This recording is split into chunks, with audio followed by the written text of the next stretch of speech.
We're ready. Okay, good morning. This is the April 15th, 2020 of the Mendocino County Planning Commission. It is a virtual meeting, and the meeting is called to order at 9:05 a.m. Effective March 27th, 2020, the Mendocino County Planning Commission meetings will be conducted virtually and not available for in-person public participation. Meetings are live streamed and available for viewing on the Mendocino County YouTube page at www.youtube.com/Mendocino County Video. In order to minimize the risk of exposure during this time of emergency, the public may participate digitally in meetings by sending comments to pbscommissions@mendocinocounty.org in lieu of personal attendance.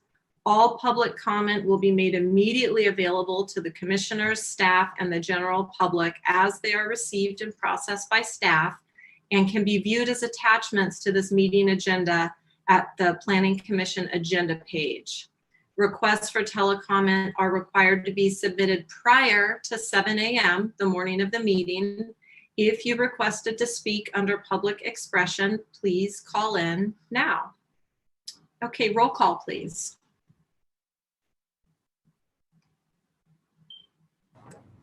Commissioner Wiedemann, Here. Commissioner Pollan, Here. Commissioner Jones, Present. Commissioner Morris, Here.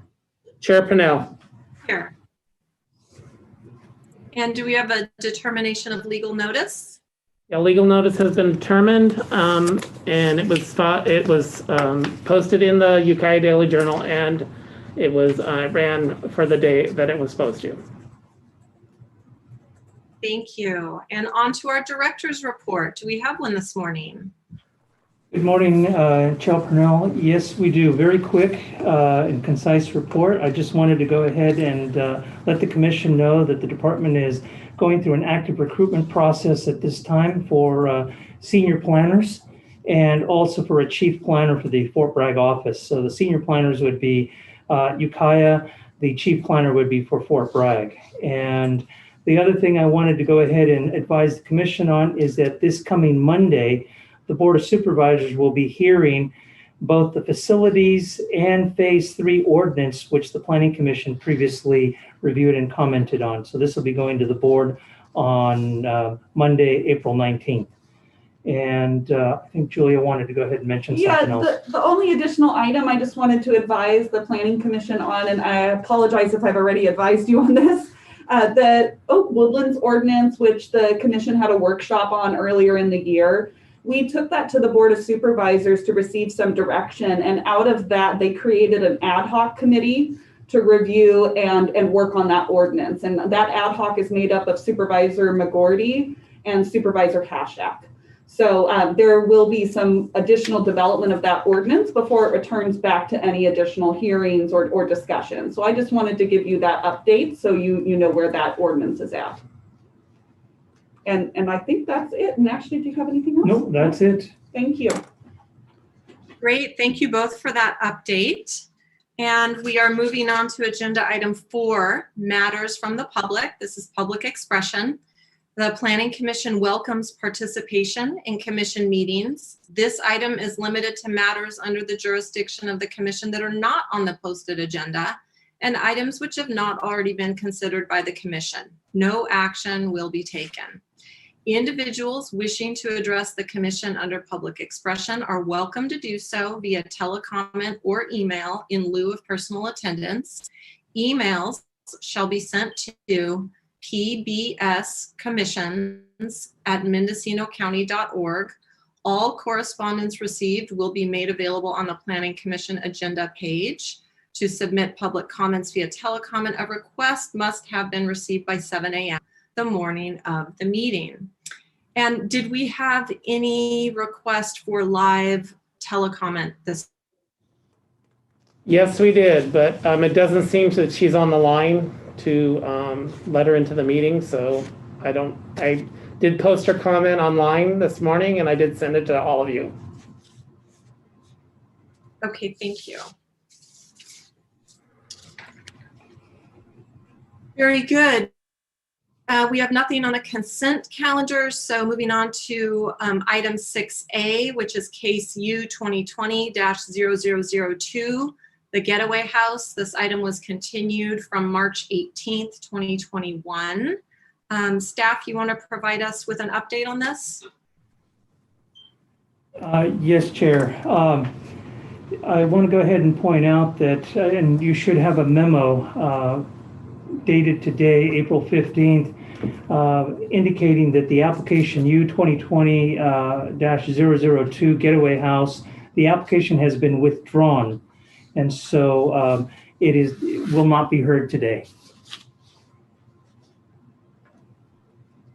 Okay, thank you for that. Any questions for staff on that before we move on to 6B? Okay, seeing none, moving on to 6B, which is case number GP 2021-0001. This is the Mendocino County Safe Element. And I would like to turn this over to staff for a report or presentation. Thank you very much, members of the commission. Nash Gonzalez. I want to go ahead and first introduce our consultant, Aaron Pfeffenstiel, with Atlas Planning Solutions, who assisted the county with the preparation of the safety element, but he was also responsible, him and his team were also responsible for the update of the county's hazard mitigation plan. And so I just want to give the commission a little bit of history on what happened here and what's going on with these items. So back in November of 2018, the county began the process of applying for a hazard mitigation grant to update both the safety element and the hazard mitigation plan. Due to the federal government shutdown, our application was not considered until October of 2019. And so in early 2020, Atlas Planning Solutions was retained by the county to prepare both the hazard mitigation plan update and the safety element. Between March and September, the hazard mitigation plan was worked on with our planning partners, which again, we're looking at all of the cities, a lot of the districts, the fire departments, CAL FIRE, state agencies, and so on. And this was reviewed by both Cal OES and FEMA, and then subsequently approved and adopted by the Board of Supervisors in December of 2019. This was later certified by FEMA in February of 2021.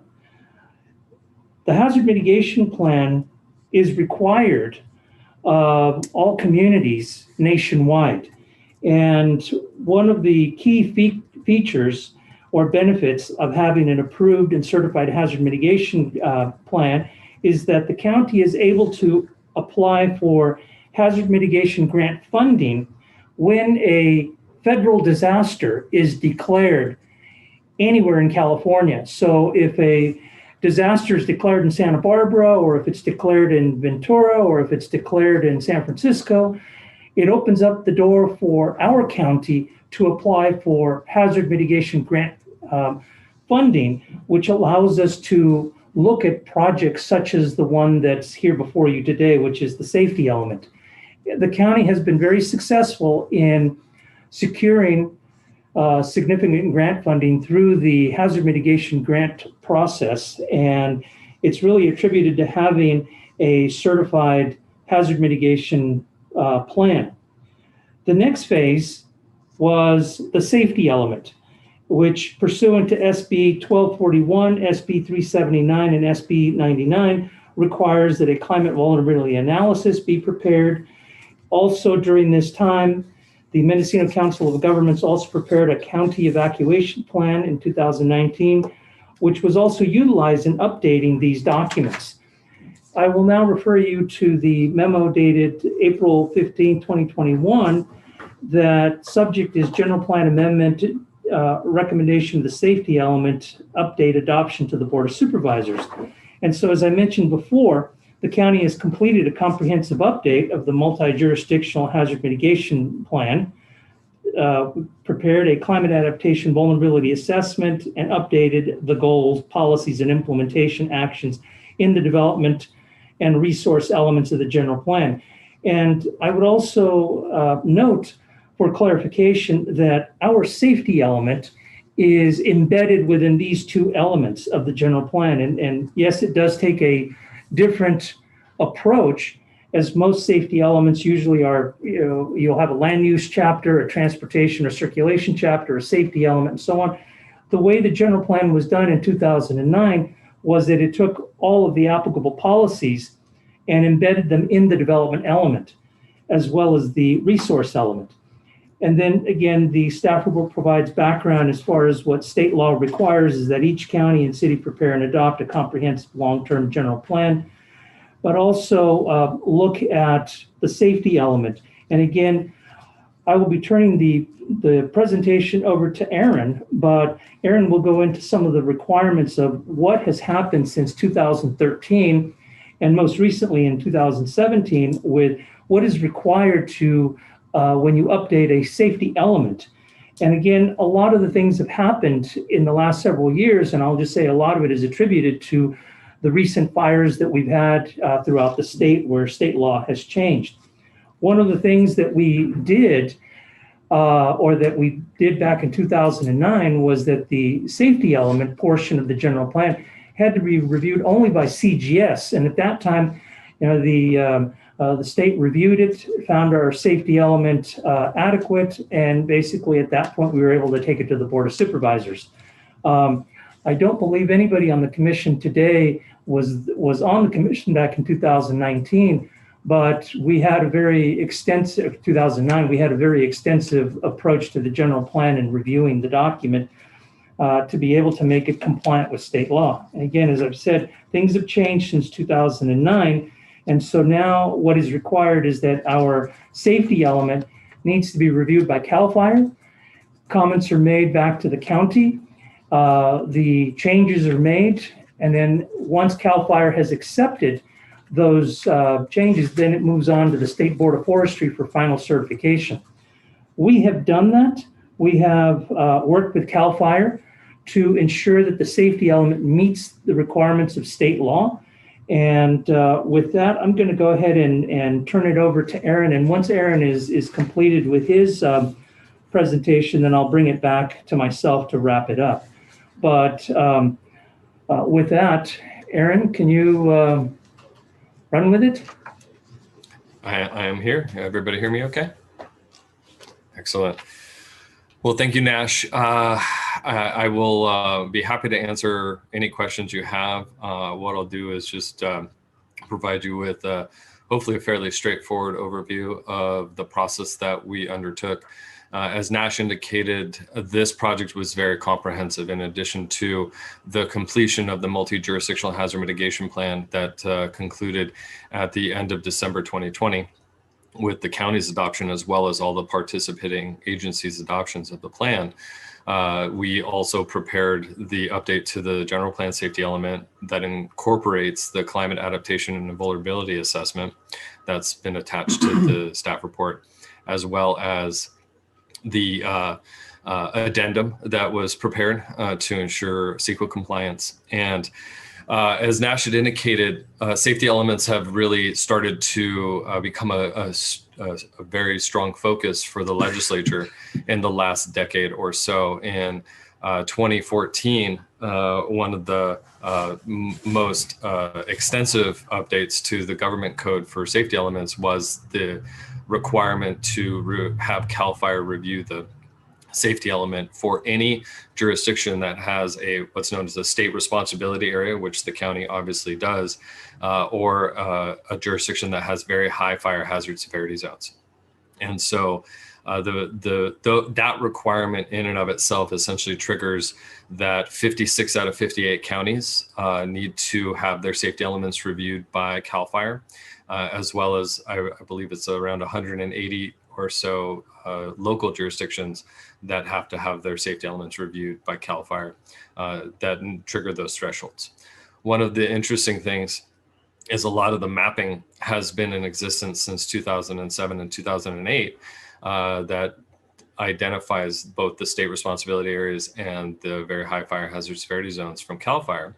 And what we've come to understand is that this mapping is currently being updated by CAL FIRE, and we expect that the numbers of jurisdictions that are going to be impacted by this legislation will actually increase due to the new mapping and the new understanding of how wildfire spreads and how it's impacting our communities throughout the state.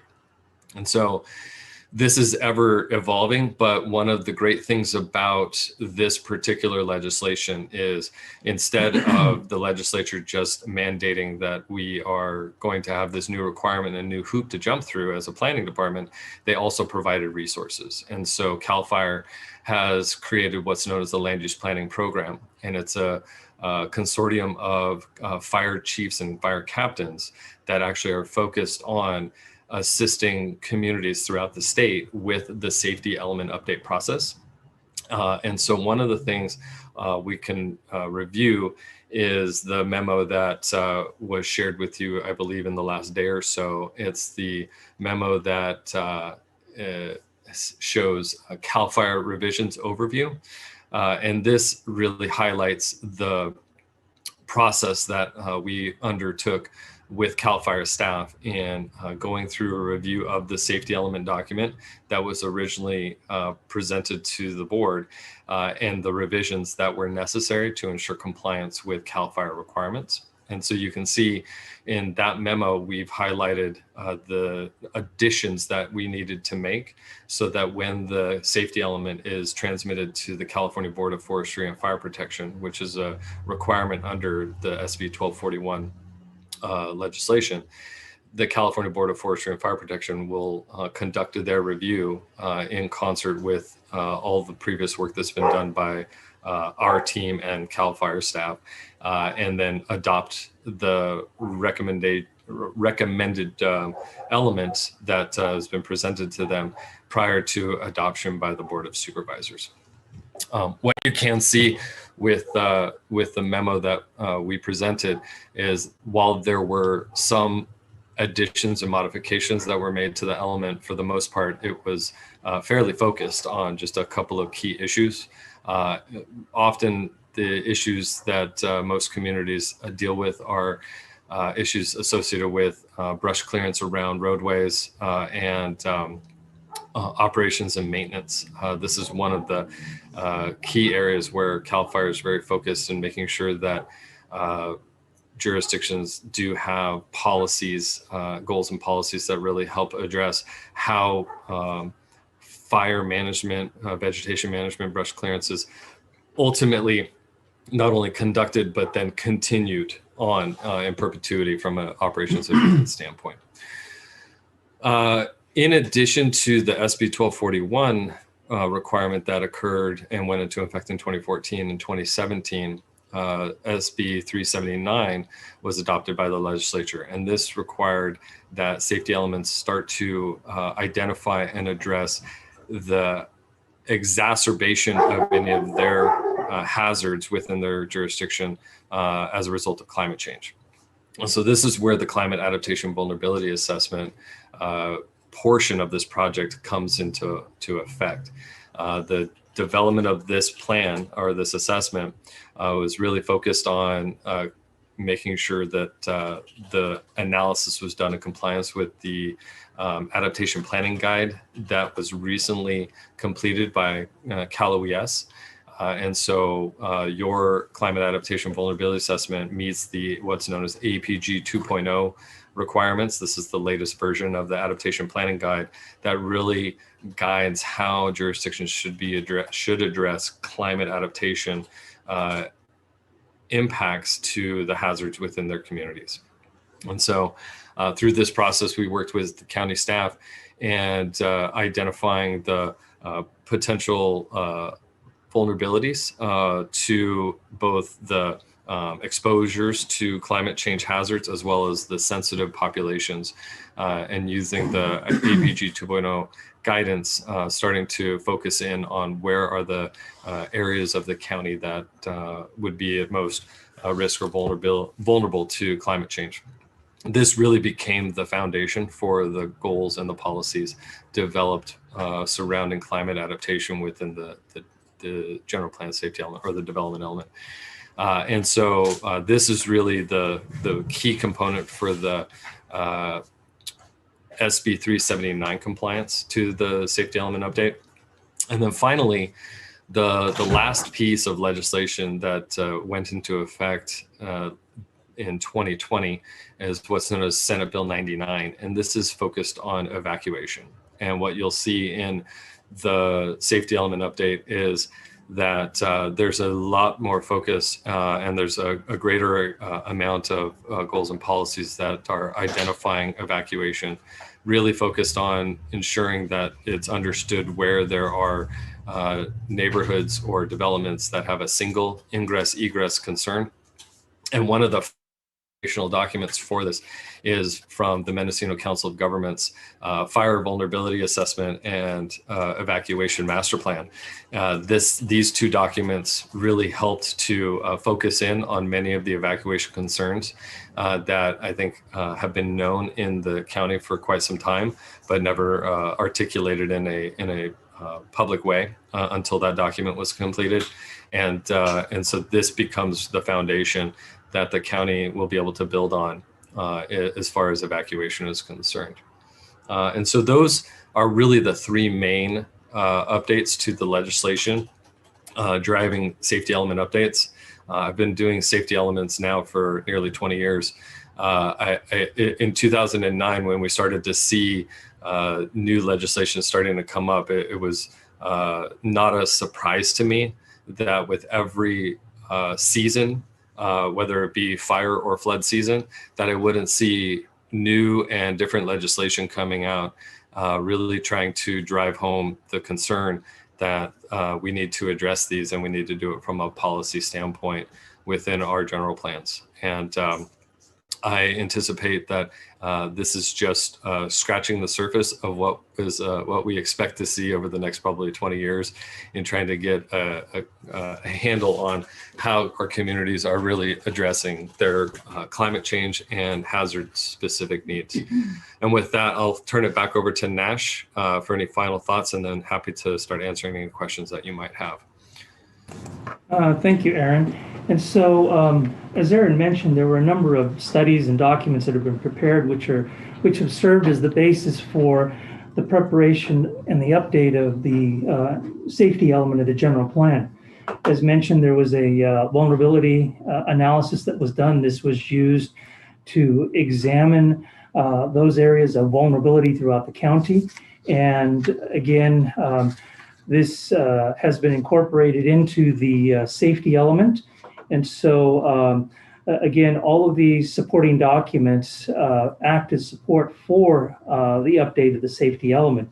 So basically where we are today is we have met the requirements of CAL FIRE and CGS. And it's one of those other things that, as I mentioned before, California Geologic Survey also historically has reviewed these. And I know that Atlas Planning Solutions did consult with CGS, and I would say that we received less comments from CGS than we did from CAL FIRE.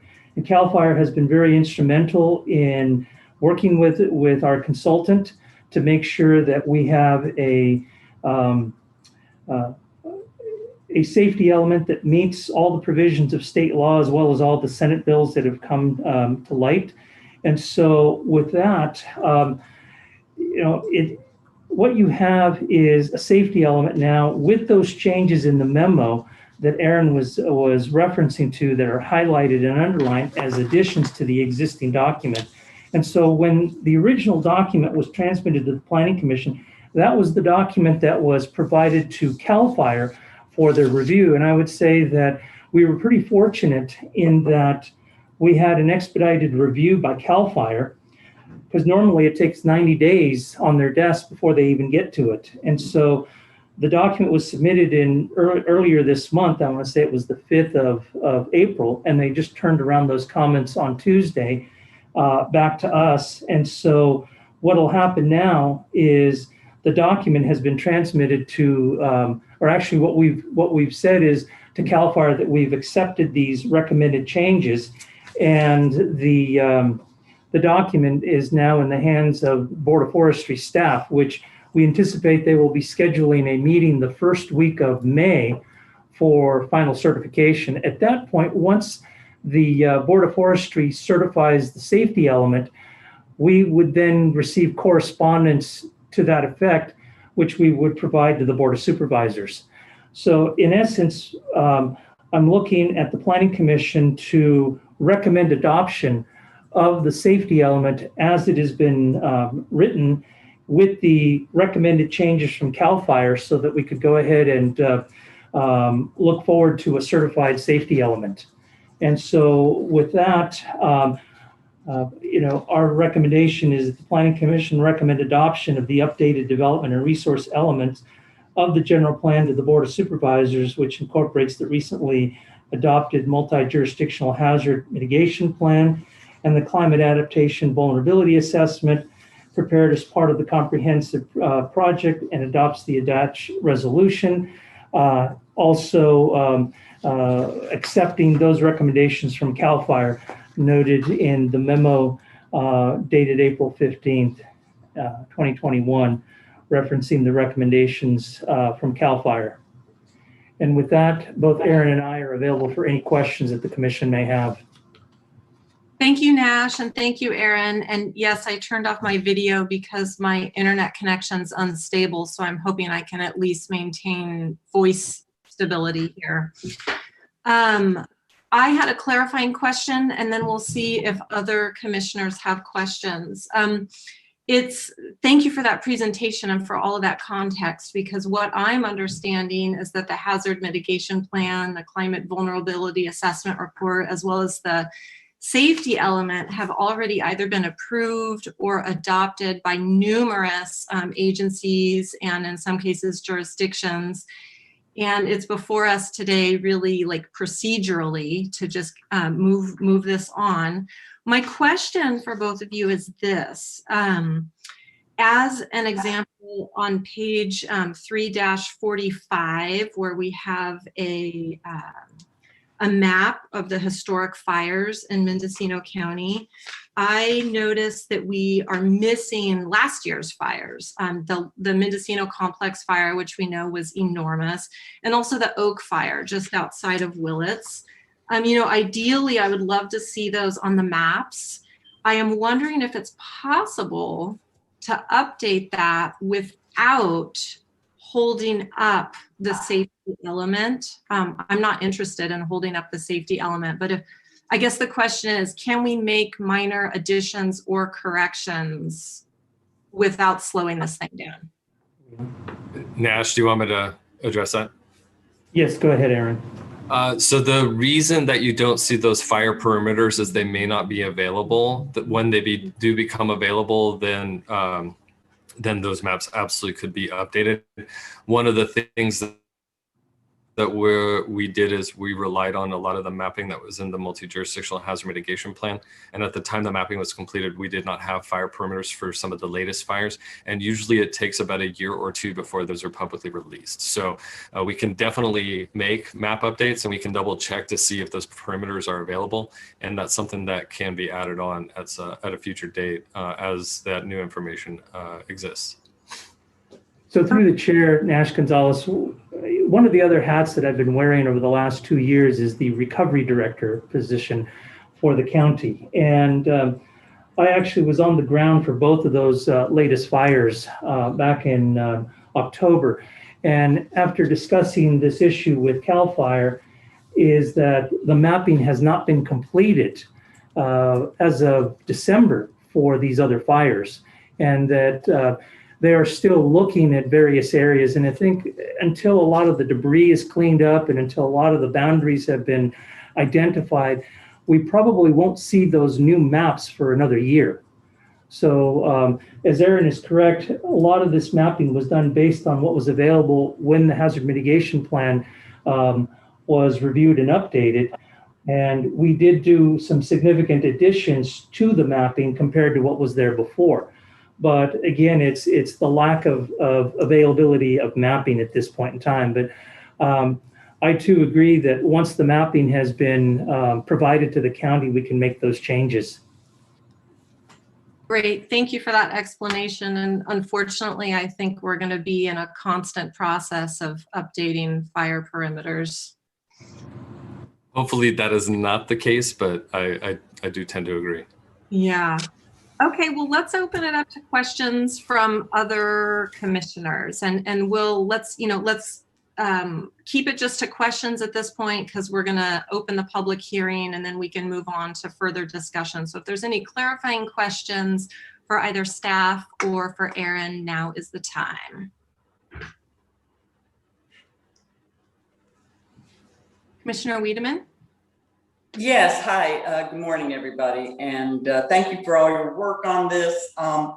The one question I have is our process on the new proposed goals and policies, the addendum that we got in our package to the development element, the Chapter 3 development. So as I went through that and started like comparing what's existing to what we're proposing, some changes, I had a couple items and I want to just know what the process is. And I can identify, I have probably 2 out of the whole stack, maybe 3, that I have concerns with, that I'm actually not inclined to approve. And I just need to know the process because I think a couple of them need clarification and a couple of them seem a little overreaching. And I want to know what our process is going forward.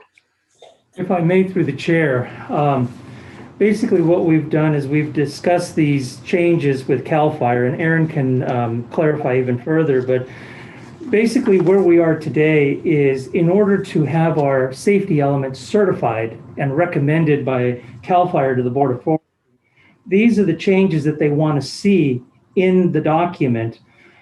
If we start changing or reducing the language that's in here, then we risk having to go back through and having it re-reviewed again and possibly not having this item go to the Board of Forestry until later this year. So what we have here is what is accepted to CAL FIRE. And in order for CAL FIRE to make a recommendation for certification, this is what they wanted to see. And with that, I'll ask Aaron to weigh in. Absolutely. And so one of the things about this process is the way the process functions. The element is completed by the jurisdiction. It's then presented to CAL FIRE, and you work with the land use planning staff on the goals and policies and how they meet the criteria under SB 1241. And through that process, CAL FIRE will identify that yes, you have met the criteria or no. And to get it to a point where all of the criteria has been met, the revisions that are presented in that memo are the revisions that are necessary from the version that was originally presented to the board and to CAL FIRE prior to the review. If you decide that those revisions, some of those revisions you do not want to make as a jurisdiction, then CAL FIRE requires that you put that in writing to them, that you're not going to comply with those requirements. And once that occurs, then according to CAL FIRE and Cal OES, you then have the potential to jeopardize any future grant funding because CAL FIRE's first question after a disaster declaration and a submittal of any grant applications is whether or not your safety element is up to date, meets all of the latest legislation, that you have an updated hazard mitigation plan, and that you've addressed all the concerns that would then allow for grant funding to flow to the jurisdiction.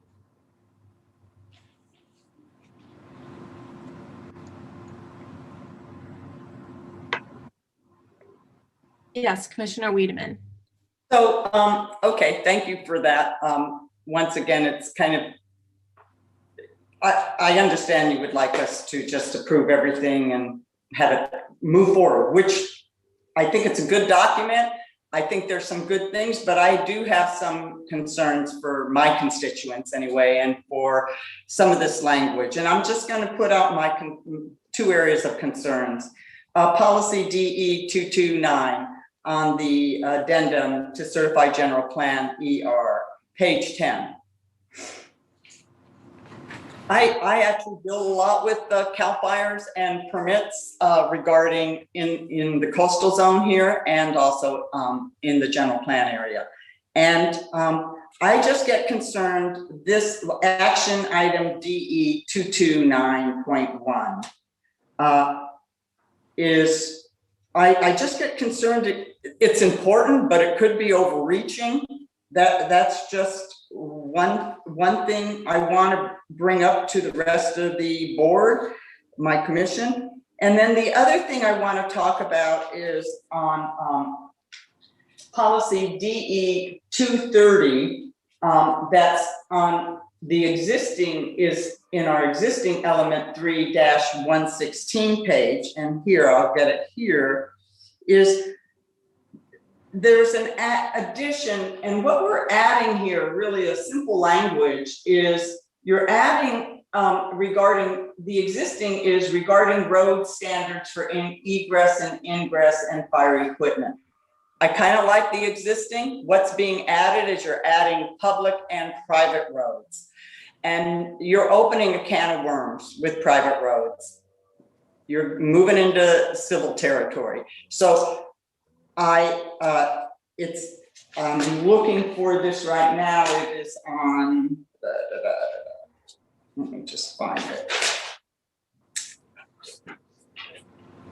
Because when you get into, I would rather you say encourage,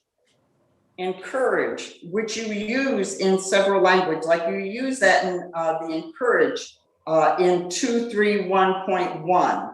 I think saying encourage is important, but to take out the word encourage is a problem.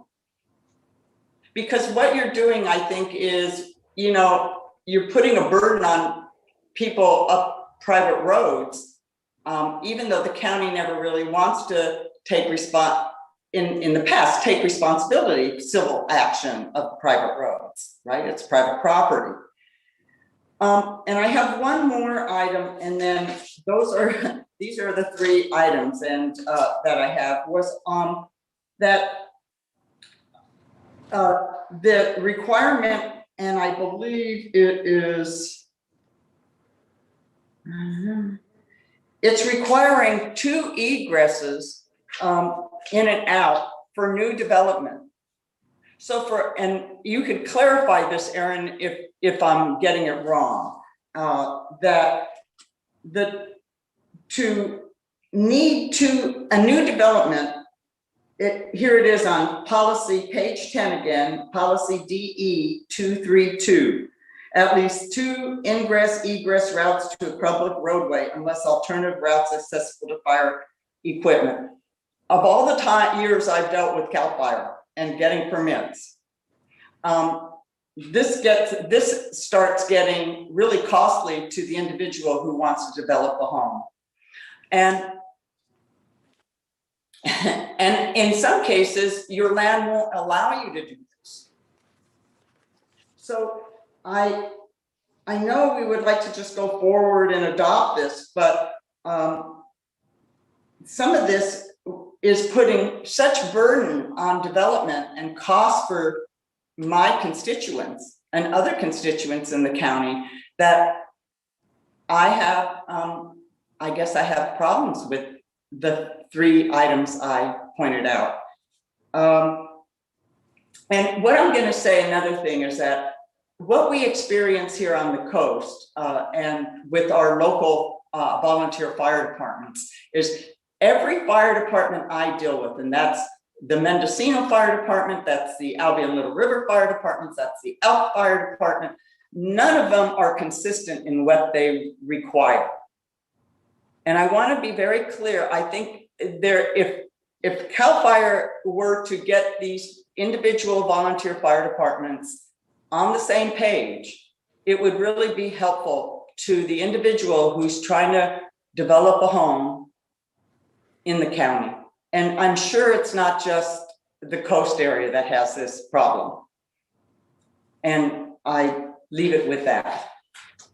Thank you. If I may, through the chair, All the comments that Commissioner Wiedemann raised, very good comments, thank you.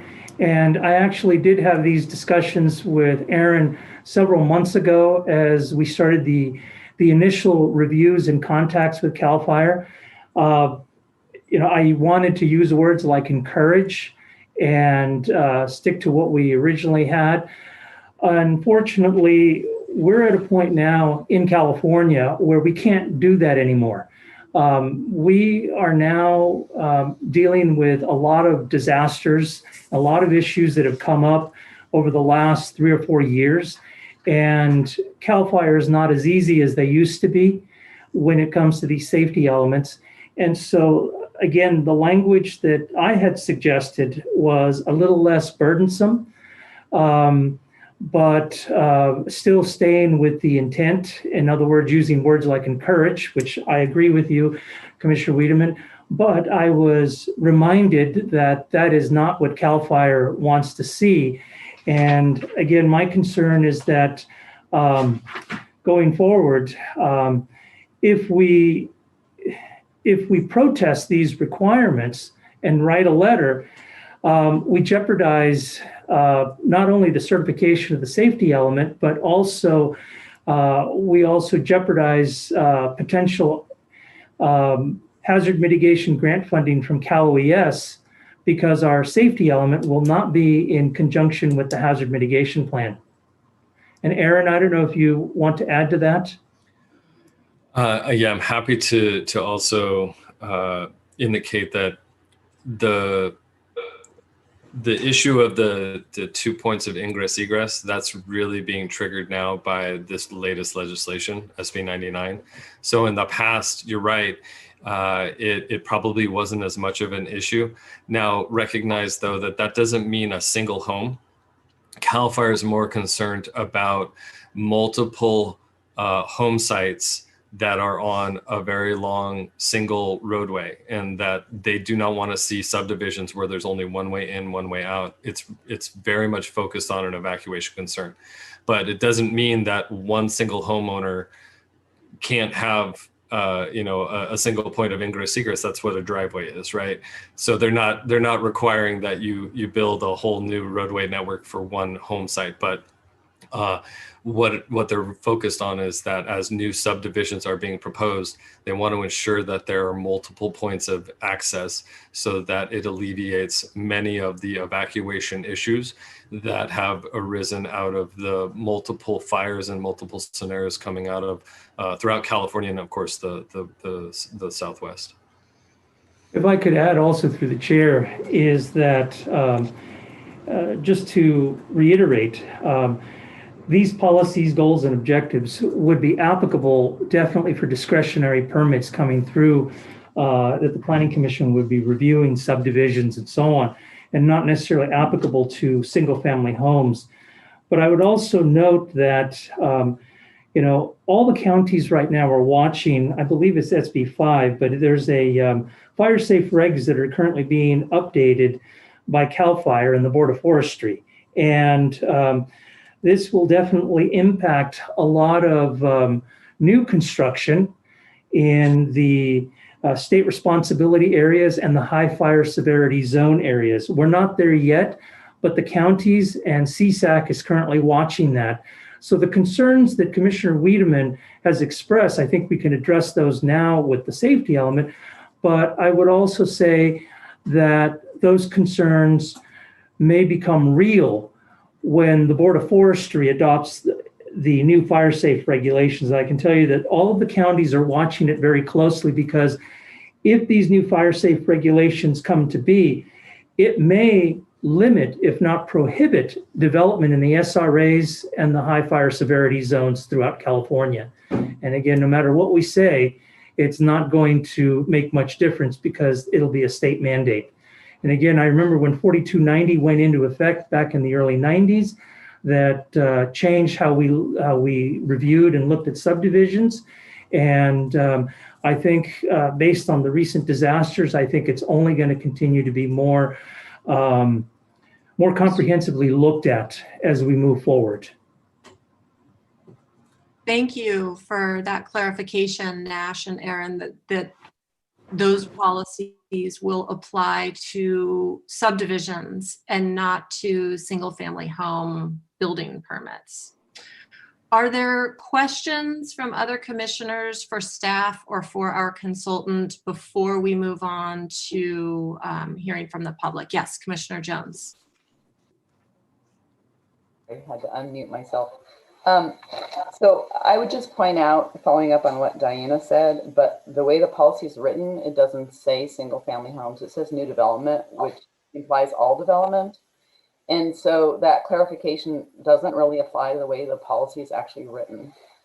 I also have real concerns about two things, I guess, I'd like clarification from staff on. One is, usually when you get a revision to a significant document like this, you get a track changes version so you can see what's new and what's not.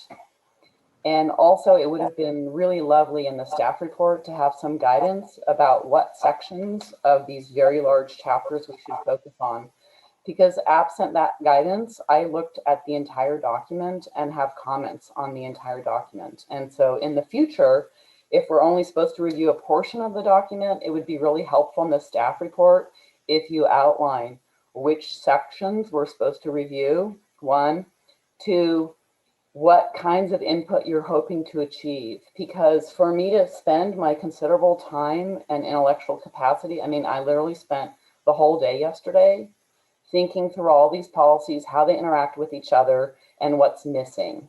And now to be told at this meeting that none of that matters and we're just supposed to rubber stamp this is a disservice to the Planning Commission and the expertise that we provide. And I would say that while the majority of this document is really fantastic and I highly support it, like I'm 100% behind 95% of it. And I don't want to understate that. I mean, I think a lot of really careful thought and really good policy creation has been put into this document. And I really honor the work that you've done. But I feel that there are some things that are seriously missing and need conversation by the Planning Commission. And so I'm frankly not prepared to approve this without having an opportunity to have a dialogue. And if that means we have to have another meeting, then we should have another meeting because this is the most important work that we do as planning commissioners. So I'm sorry, that wasn't really a question. It was more of a comment, but I just really feel like it's really important to get that out there up front before we get into the public hearing. And I really think we need to have some space here for us to provide our expertise and fulfill our role as planning commissioners. Thank you. Thank you, Commissioner Jones. Commissioner Morse? Yes, Commissioner Jones took the words right out of my mouth. I completely agree. I absolutely need more time because I too read basically the entire thing and then received the amendment last night and was like, what?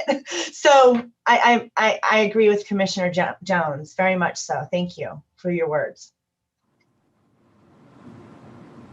Commissioner Pollan, I'm giving you a chance to weigh in here if you'd like. Thank you, Chair Purnell.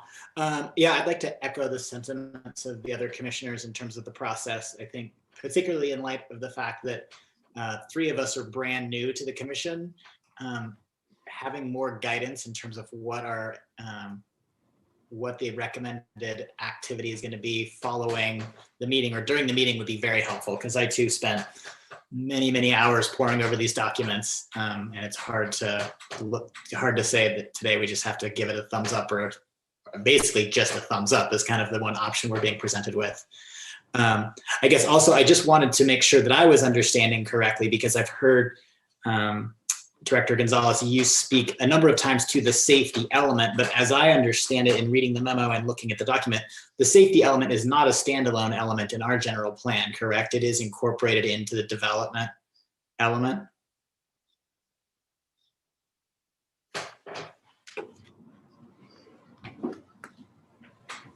Nash, did you hear that question? Can you repeat that for me, Sure, please? happily. As I understand it, I've heard you refer to the safety element a number of times, but as I understand it, there is no safety element per se. It is incorporated through the development elements That is of the correct. general plan. Okay. That is correct. When the county did the general plan back in 2009, it took a different approach at the time when general plans were changing in format. And it really was looking at how we look at projects. And so it tried to take policies and objectives and goals and put them in the right places. And so we took the policies and goals and objectives that would normally be looked at in a safety element and put them all in the development and resource portion of the general plan. Also, I hear the sentiment of the commission, and our consultant is prepared to go through the red line changes now, rather than trying to push this to a different meeting. Again, part of it is we're under a timeline with the Board of Forestry and trying to get this adopted. So otherwise, we would probably be jeopardizing the timelines and not seeing full adoption by the Board of Forestry until later this year. And so at this point, it's been transmitted to the Board of Forestry, and we are looking to move this on to the Board of Supervisors. But our consultant is ready to go through each policy and each of the items that has been changed so that the commission has an idea of what the changes encompass. And Aaron, I'll turn it over to you.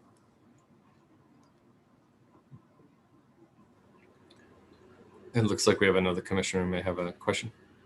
Yeah, I don't need to go through each of these pages, and the one on my iPhone that I got over, I think it was yesterday in the mail that Commissioner Morse referred to.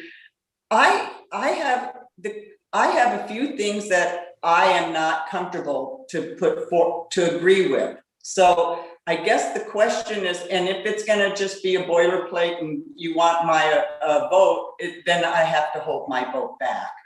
So there's got to be a way we can address some changes, and they may not be major from the commission. But Nash, I feel very uncomfortable getting a document like this. It's not timely for us. And I understand what you're facing too. It's not a blame. It's just I want to do my job as a commissioner. Thank you, Commissioner Weedham. What I'd like to do at this point is I would like to open public comment, see if we have anybody there. And then after public comment, we could bring it back to discussion and deliberations with the commission, but I see Nash has his hand up. If I may, through the chair, if it pleases the commission, we can go ahead and continue this to next week. If the commission is available, we can go ahead and go through the public testimony today, but also provide the Planning Commission with the red line version, so that we can come back next week and so the commission would feel more comfortable. That's going to depend on whether the commission's available to meet next week. Okay, thank you. Thank you for that option, Nash. At this point, I would like to go ahead and open the public hearing. And do we have anybody wishing to speak on this item? I did not receive any telecomments or correspondence on this matter. Okay, so we are closing the public hearing and bringing it back to the commission. The option that has been provided by staff to us is to continue this item to next week. I would like to take a straw poll to see if that is of interest to the commission, including if you are available next week for that. Commissioner Purnell, I noticed that when the public comment opened, the attendee who's in the room did raise their hand before you closed the public comment period. It's not for this matter. Thank you for that question, Commissioner Pollan. The member who's in the attendees area signed up under public expression, but was not yet available on the line at the time that we called for public expression, and did not sign up to provide telecomment on this item. So what's going to happen to her? Deputy County Counsel Matthew Godrowski. I think it's, I acknowledge that person signed up for, to my knowledge, the public comment as under expression. I think if we're looking at a continuance of this matter, I would not yet close the public hearing in any event. And I would open the comment period to her to invite her comments on this item today. So can we, Julia, can we get clarification on whether the caller would like to comment on this item or if it is in fact for a different item? Absolutely. The only way we can do so is to bring them into the meeting. So we will go ahead and do that. So we are bringing over Ms. Weibel. Anna Marie Weibel, you are now in the meeting here. So if you'd like to provide comment on this item, please state your name for the record, and you will have 3 minutes. Thank you so much. I was signing up for public comments and not for this. Can I still say what I want to say and start again with 3 minutes? Do you mean for... I would like to keep the focus on the item that we're on now. And if we do have time at the end of this item, we could consider you coming back in, but to uphold the integrity of the meeting, I would like to stick to this item. I had technical problems.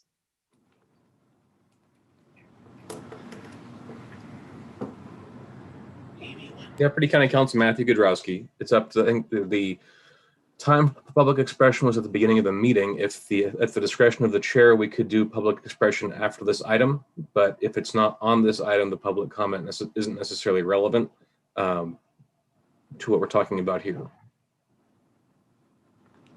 Thank you. Thank you for that, Matt. And it's my understanding that Anne Marie is calling about public expression and not on this item. So at this point, I would like to go ahead and, if we haven't already, close the public comment and bring it back to the commission for any further discussion on this item today. It does seem like we have a decision before us about whether we would like to have discussion today or continue this to another meeting. Commissioner Jones. Thank you so much. So I'm open to either approach. However, I think it's important and would be very valuable if the staff could hear comments from commissioners today on what we have in front of us, which does not include the red line, because we may want to have the commission consider adding some policies, and it would be a nice opportunity to be able to give those to staff and for staff to wordsmith them and insert them in the document so that other commissioners could look at them in a completed form rather than in a verbal form. I think that would make the rounding out of this document much more effective. My own comments will not necessarily conflict with CAL FIRE's at all. I suspect that other commissioners may have comments that are not relevant to the CAL FIRE issue, and so should not necessarily hold up that process. I mean, you have a whole range of climate adaptation and green building strategies, et cetera, where other commissioners may have comments that have nothing to do with the CAL FIRE problem. I am available next Thursday. That's all I want to say. Great, thank you for that, Commissioner Jones. And I think that gives us a lovely direction for today's meeting. Unless there is disagreement from any commissioners, what I'd like to do at this time is go commissioner by commissioner and invite your comments on these documents. I know that I too spent many, many hours over the weekend poring over these and have a lot of comments myself. I think we can honor the time that the commissioners put in by allowing us to at least share our thoughts because we have done our due diligence on this. And then we can decide today or at a future meeting about how we would like to proceed with comments or edits. So I just want to make sure that everybody's in agreement about proceeding in that manner this morning. All right, great. I would like to ask Commissioner Jones to lead us off in comments. Okay, you put me on the hot spot again. Thank you for that. So I will just say that it was hard for me to know where to start my review. And so if some of my comments aren't relevant to the safety element, please bear with me and just just take a listen. So I will try and make this quick. So again, I want to emphasize that there's a lot of really excellent policy work here. And I really appreciate the smart growth and the sustainable communities bent of the entire element. I think you guys have done a masterful job, and I do appreciate that. That said, so here's some comments on page 3-88, policy DE75. I'd like to consider revision of this policy to include that industrial uses in commercial and residential areas, so add and residential areas, do not create blight or disrupt commercial and pedestrian activities or quiet residential enjoyment. So that's one comment. On page 389, you have policy DE80, encourage neighborhoods with mixed housing types rather than gated communities. I'd like to add a policy and say, discourage gated communities, just straight up. Because it's just a little bit confusing otherwise, like, so gated communities that are not mixed neighborhoods, are those okay? I don't know. For policy DE-83, this is part of climate adaptation on page 3-90. I'd like to have that added after item number 4 and 5, provide for vehicle charging stations.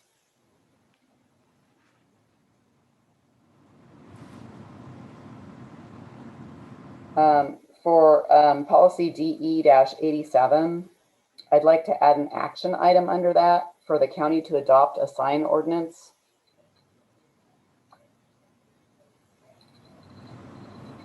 So sorry if I'm too detailed, but you know, you did give me the whole thing. What can I say? On page 3-93, I guess I have a question about the noise level standards. One of the things that I have heard a lot about is the use of private generators, and that doesn't seem to be addressed here in terms of a policy. And I'd like to see some kind of policy added that private generators are only allowed in emergencies, and possibly some limitation on their nighttime use.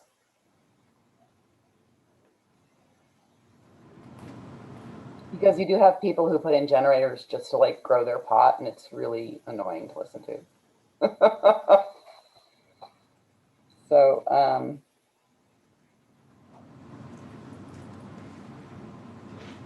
and then on the compatibility chart on -394 for noise, one of the things that wasn't clear to me is if you have a residential use next to an industrial zoning district, which standard applies. So in other words, let's say, for example, you're putting in a new industrial use and it's surrounded on all sides by residential uses. Does the residential standard apply or does the industrial standard apply? And I guess I just like clarification on that. On page 3-96, this is really minor, policy DE-111. I think you want Native American tribes because the tribes are very clear that you need to work through them rather than just individual Native Americans as their governmental entities. And I have to say, like, I skipped some stuff because I figured it definitely wasn't part of the cell. Sorry. The safety element. So I'm skipping ahead to page 3-109, and we have a policy DE-190, which I wonder about its applicability or even like how the county can discourage nonprofits from purchasing land for, I don't know. Which policy was that? I'm sorry. Policy DE-190 through research. Oh, DE-190. Okay. Yeah, shall be given before Mendocino County supports any further public or private acquisition of private lands in the county. That just seems like a very strange narrowing out of nonprofits versus other types of private entities. Yeah, that definitely wasn't something we addressed in the update, but it's still obviously a valid concern. Yeah. Deputy County Counsel Matthew Godrowski, if I could just briefly interject, acknowledge that the documents posted did not identify the changes of this and what we consider to be the safety element. The item's agendized to discuss the safety element, and as the comments I'm seeing that we're talking about, I think most of those are probably outside of the scope of what staff would consider to be the safety element.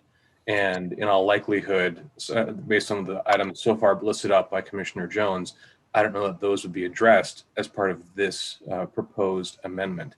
I'm wondering if staff is able to identify if there are certain sections that we should be focused on for changes, or if it really is at this point, it's a better use of time to circulate a red line in preparation for a future meeting. So just to be clear also, Matthew, the majority of the remainder of my comments are mostly focused on just what would be considered the safety element. Those were just some little things I picked up earlier. And Deputy County Counsel Matthew Godrowski, that's fine. I was just getting, in terms of the ability for us to address some of those issues, I'm not entirely sure that we can do that either today or in a future meeting to add those policies at a minimum as this how this is agendized and been prepared as the safety element. If I may, through the chair, Nash Gonzalez, Deputy County Counsel Kodrowski is correct. I mean, we have to stay within the scope of the safety element and not look at some of the other items that are being discussed, because one of the things that we're also looking at too is we did apply for a FEMA grant to do this, and it is scoped out to do the safety element and not the other portions of the general plan. So again, there are certain things that we have to abide by based on the grant that we're working with. And so again, as County Counsel has pointed out, we really need to stick to the scope. And again, Aaron is prepared to put up a red line version of those changes that have been made so we can focus on those changes and go through that, or supply the red line changes so that the commission has the rest of this week to look at, and then come back next week and focus on those changes. Again, I remind the commission that we could look at making some minor adjustments in wordsmithing, and I'll leave that up to Aaron. But I think we pretty much are going to be limited to what CAL FIRE has already told us that they will accept. Okay, so I feel like I just got interrupted and derailed, and I would like to ask the chair if I could continue, because the remainder of my comments are all about the safety element. And I think it's important that as commissioners, our comments are considered prior to seeing a red line. Please continue. And again, in the future, I would like to have a staff report that says what part of an element, starting on page X through page Y, we need to be reading and looking at. Please continue. Okay, so starting on page 3-112, policy DE 218, there's a very kind of generic big policy, and I feel like it needs some sort of standard. So land use densities intensities shall be designed to reduce human risk and exposure to hazardous conditions and events. And it's pretty naked as a policy goes and very open to interpretation. So it'd be great if it has a little bit more of a standard behind it. So I'm going to try and limit these because obviously policy DE 220, I'd just like to add the word new at the beginning of it.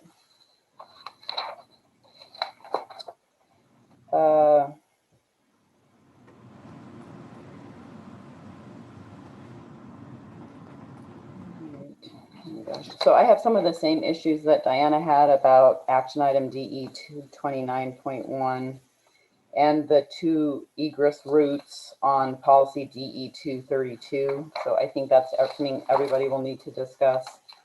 I'd like to recommend a new action item, and it would be added to action item DE 232-1. The county code and ordinances shall be amended to allow construction of on-site water storage for fire protection as a permitted use by right in all zoning districts. If you need me to read that again, I can. This is something that has come up insofar as you have to get a planning permit to get a water storage facility, and that doesn't make very much sense to me. Just so I have it correct, Commissioner, the county ordinance should be amended to allow water storage as a by right use in all Zoning districts. Yep. zoning districts. Okay. Yep. And then policy DE 235, I think it should talk about water supply, storage, and pressure.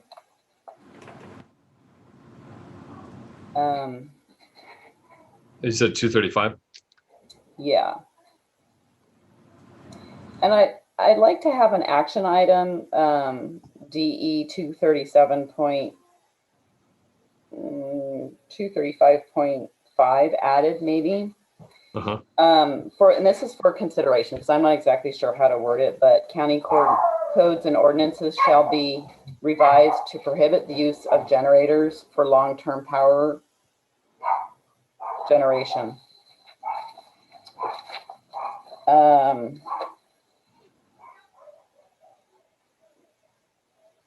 like to add a policy DE-243. The county will work with local communities and properties to engage in and facilitate abatement of highly flammable invasive weeds such as gorse and Scotch broom. You said 243? Yeah, it just kind of comes at the end of that page. Yeah, 243. And I'm sorry, could you repeat that again? Yeah, I'm happy to repeat that again. The county shall work with local communities and property owners to engage in and facilitate abatement of highly flammable invasive weeds, such as gorse and Scotch broom.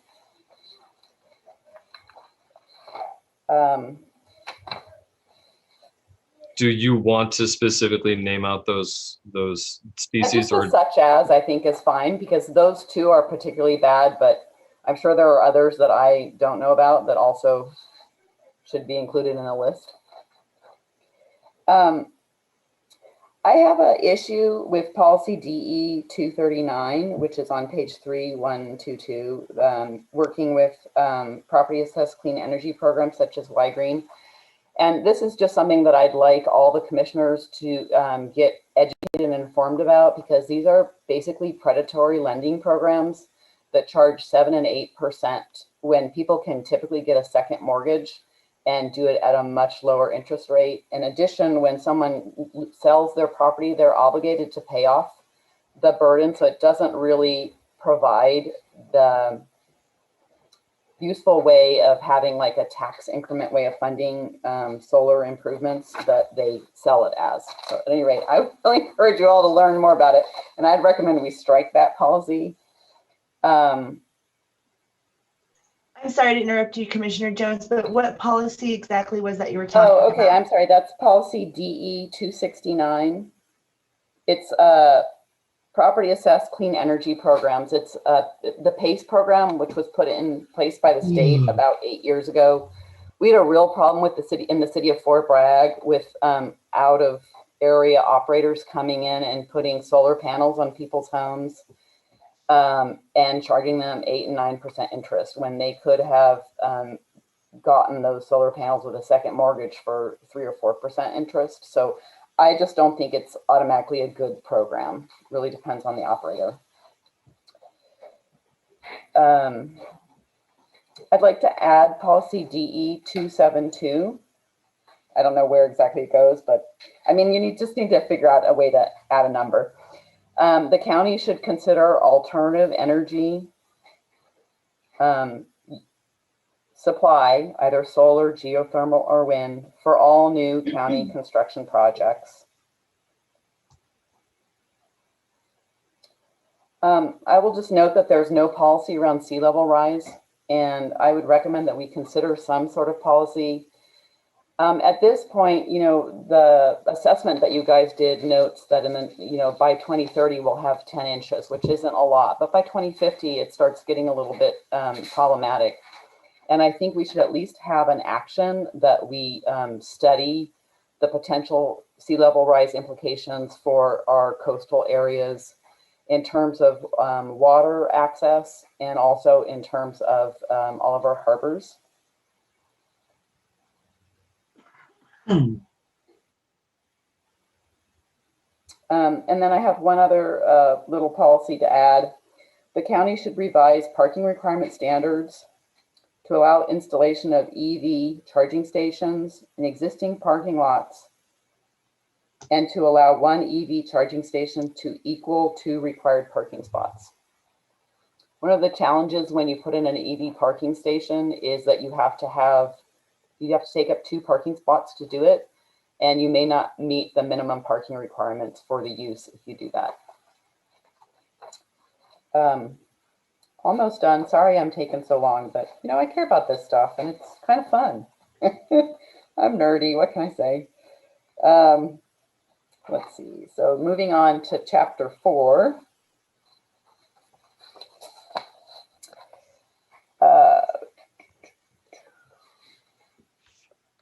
Okay, so this was a policy that I didn't see earlier. So you have a policy RM-8 that talks about water conservation. And I think it's a beautiful policy. I'd like to add an additional policy or add to it to talk about energy conservation. And so it might read something like this. The county will demonstrate leadership in energy conservation and renewable energy by including energy savings and the use of renewable energy and power in all county facilities to the extent possible.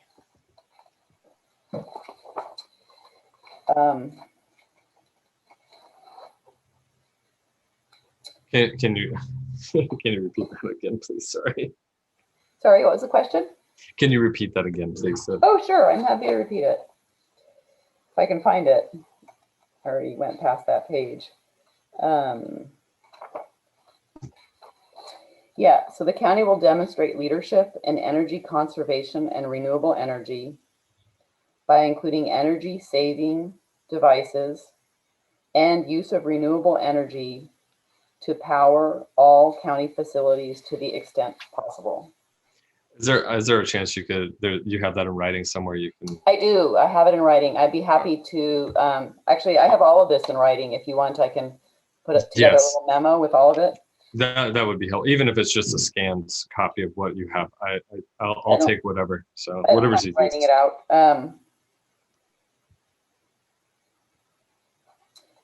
All right. So I've already mentioned that. So policy RM-60 on page 4-43. We have alternative backup energy. Maybe you want to just make it battery-based backup energy. So action item RM-60.1, the county shall update Mendocino County Code to incentivize the installation of alternative backup energy supplies in homes and commercial buildings. I just want us to stay away from generators as an alternative. So maybe battery backup. And then my last comment, well, it's not necessarily, oops, I spoke too soon. Well, yeah, I guess it's, so this is in timber resources policies, which you may think is not part of climate change, but I actually think it's very important. So on page 4-51 for policy RM-112, I'd like to add carbon sequestration to the list of highest and best land uses for timber production. So right now it reads, the county considers timber growing and harvesting to be the highest and best use of land, zone timber land productions. I'd like it to read, the county considers carbon sequestration, timber growing and harvesting to be the highest and best use of land, zone timber production. Also, I'd like to amend policy RM-114 to include carbon sequestration. So project the county's timber resources by discouraging the conversion or fragmentation of land zone TPZ to housing or other uses that permanently preclude its use for carbon sequestration, timber production, or timber growing.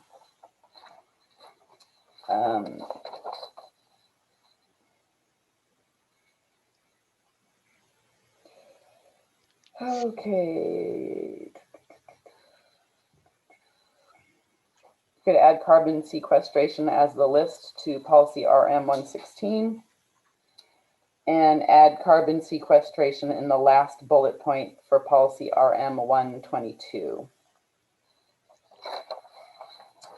And finally, add carbon sequestration in policy RM 124 as one of the economical productive uses of timberlands.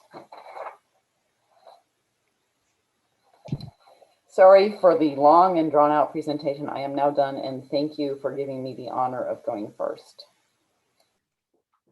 You're welcome, Commissioner Jones, and thank you for those thoughtful comments and suggestions. I feel like Commissioner Jones did a good job of keeping her comments to the safety element.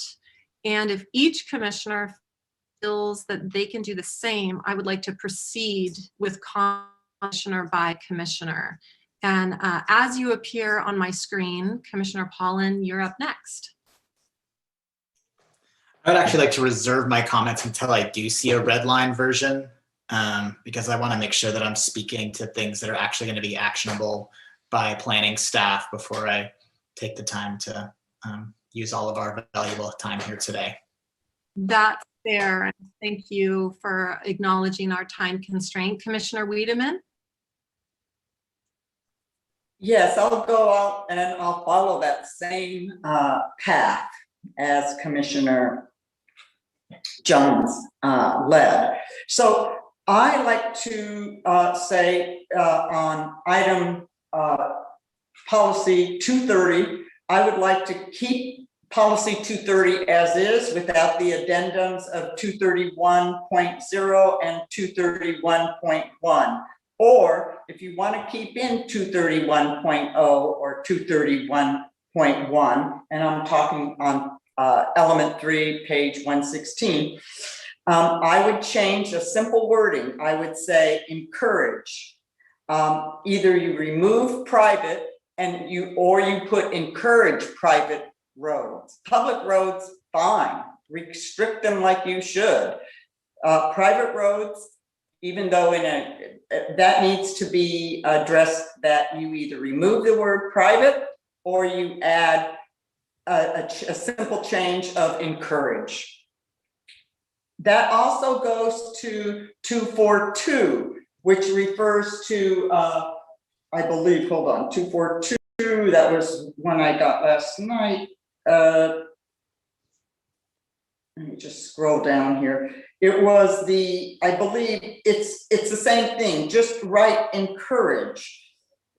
And 242 is, I believe, dealing with Native American roads and public and private.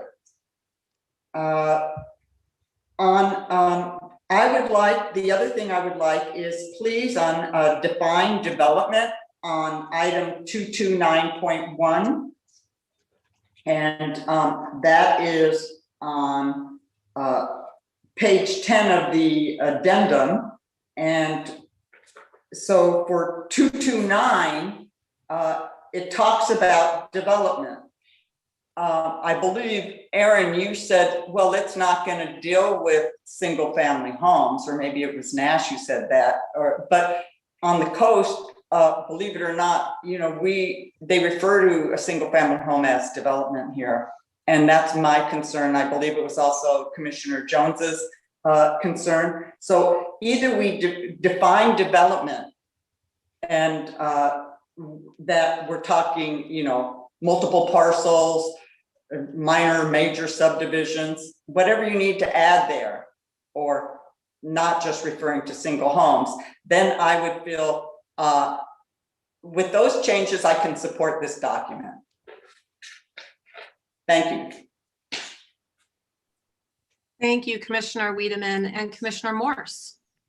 Yes, I agree with Commissioner Pollan. I don't want to waste time and go over stuff that's not relevant. I would appreciate having a line item document before I could give over my comments. As for next Thursday, though, I would like to inform the commission that I'm actually probably not available till 9:30 on Thursday, but I could be available at 9:30.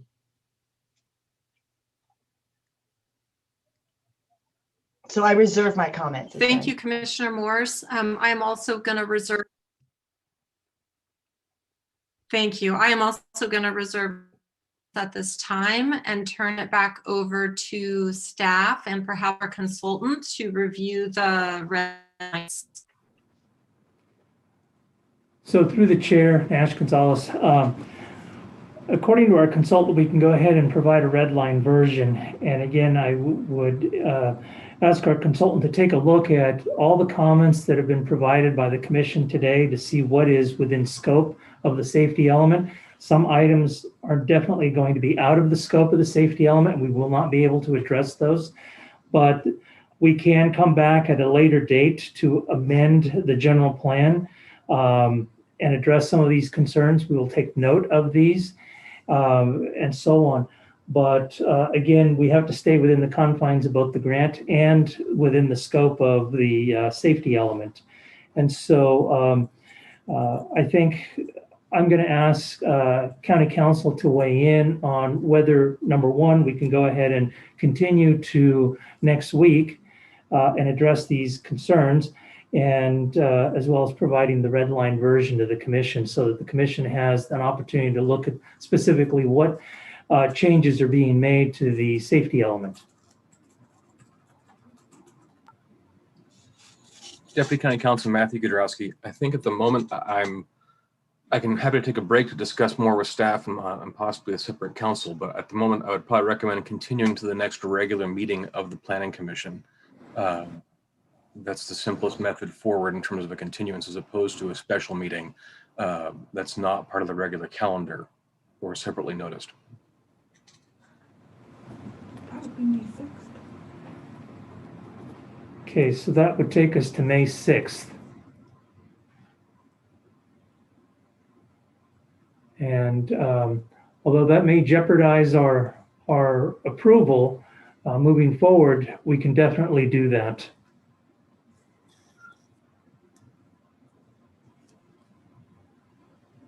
Okay, and my question, I think the commission, well, let me first ask staff. Would you be providing the commission with the red line version for consideration in advance of the May 6th meeting? And if commissioners did have suggested changes that they would like to have made, would those be able to be incorporated? Because I'm hearing conversation about jeopardizing timelines, and I'm just not sure if we're deferring decisions to 2 weeks from now, are we in a better or worse position? So I'm going to defer, this is Nash Gonzalez, I'm going to go ahead and defer to our consultant, but as the Board of Forestry will hear this item the first week of May. And if we are deferring any changes until then what happens is we're going to have to resubmit to CAL FIRE and go through the process again. So we probably will not get a second opportunity to go back to the Board of Forestry until June, or perhaps maybe 90 days after CAL FIRE looks at it. So we're either looking at best case scenario going to the Board of Forestry in June and having it reviewed then, or we're probably looking at the Board of Forestry going in August or September, which I don't know based on fire season what that would do. So I'm going to ask Aaron to weigh in on this. I think the goal was to try to get the element results with the Board of Forestry. Obviously, there is still some concerns from the Planning Commission, and we will obviously work as quickly as possible to address the concerns to the greatest extent. There may be a few of the policies and actions that if we do make changes to them, that could reset the clock from a CAL FIRE perspective. We can definitely talk through those at the next meeting, and from there, we'll work as hard and as fast as we can to make sure we stay on track to not jeopardize the funding that and the timeline that Nash has been referring to. But I am here to serve, so I defer to Nash. I defer to you. We want to make sure that everybody is comfortable with the direction that we move forward with. Aaron, And I this is think, Nash. Nash, if I may ask Aaron quickly, if the commission does desire to make some changes, which may or may not impact, what CAL FIRE is concerned with, is it better that we push through today, or would you prefer to see us wait? I think that's the big question. Are we doing this today, or are we deferring 2 weeks from now? Well, I'm going to defer to the Planning Commission on this. The preference would be to go through it today and try to get those changes now into CAL FIRE's hands again before it actually is heard by the Board of Forestry. Because I think once the Board of Forestry has a staff report in front of them and they take action on the safety element, and we have changes after that, it will definitely reset the clock completely. So we may be looking at the end of the year before this is wrapped up. So I think if possible, we can go through it today. If not, as Aaron says, we're here to work with the Planning Commission. And there are some items that we can definitely wordsmith and work with CAL FIRE. And again, as I've said, there are certain items that are out of scope that definitely cannot be addressed at this point in time. Okay, let's go. I would like to continue with this today. It is 10:35. I think we're due for a break up here soon. I heard County Council mention that they would like a few moments to talk with city. Is now a beneficial time to take that break, Matthew? Deputy County Council Matthew Godrowski, now is fine. It's mid-morning. Great. Okay. Let's go ahead and take a 10-minute break and be back at 10:45. At that time, I'm hoping that we can see the red line changes and continue our discussion on these items. See you all back at 10:45.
Wonderful. Welcome back. And I believe we are turning this over to our consultant. Yes, and if I may just add, we will be uploading the red line changes that our consultant will be sharing, and then also we'll email blast that to the commissioners so that you have it and can follow along as well. It's going to take us a few minutes to do that, but we can at least start with reviewing it on the screen here. At this point, I assume you want me to share my screen and I can start walking you through the track changes. Yes, please, Aaron. Okay, you got it. All right. So it is a track changes document. You will have to forgive that it's still very much a work in progress from a formatting standpoint. And I will just slowly scroll just to show, you know, the table of contents. For the most part, what you can see is majority of the changes really did occur as we got past the hazard reduction and emergency response. That's where a lot of changes started to occur, but I'll go ahead and start to scroll. As part of this too, one of the things that it's important to note is that this is also now a Microsoft Word version of your element, which the county didn't have before. So we've also had to battle a little bit of formatting. One of the things we did add on the first page, 3-1, and these page numbers will be a little different because of all the track changes.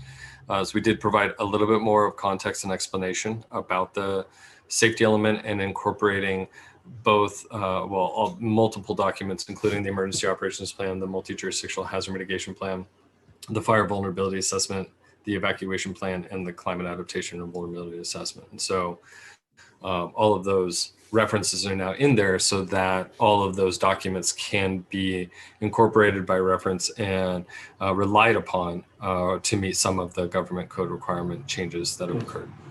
Send it to Adrian as well. Other than that, we just made a couple of minor edits to some of the background context language in some of the initial sections. And of course, if I'm going too fast, please just let me know. And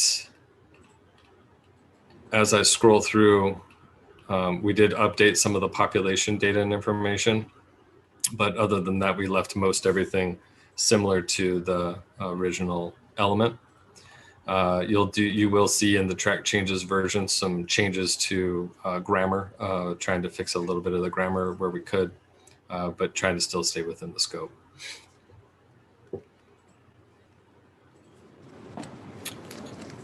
All right.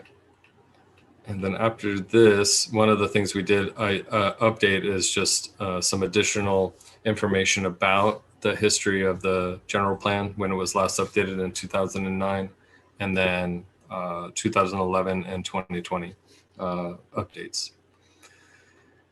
And then after that, you're going to just see a couple of minor edits here and there. And then I'm going to scroll down to where you'll see where we made some significant changes. And again, just raise your hand if I am going too fast. Sorry, Commissioner Jones? Yeah, I just had a comment that maybe we could just scroll ahead to the policy sections, because that's what really, that's where the rubber hits the road. Absolutely. I'm more than happy to do that. And thank you for that suggestion.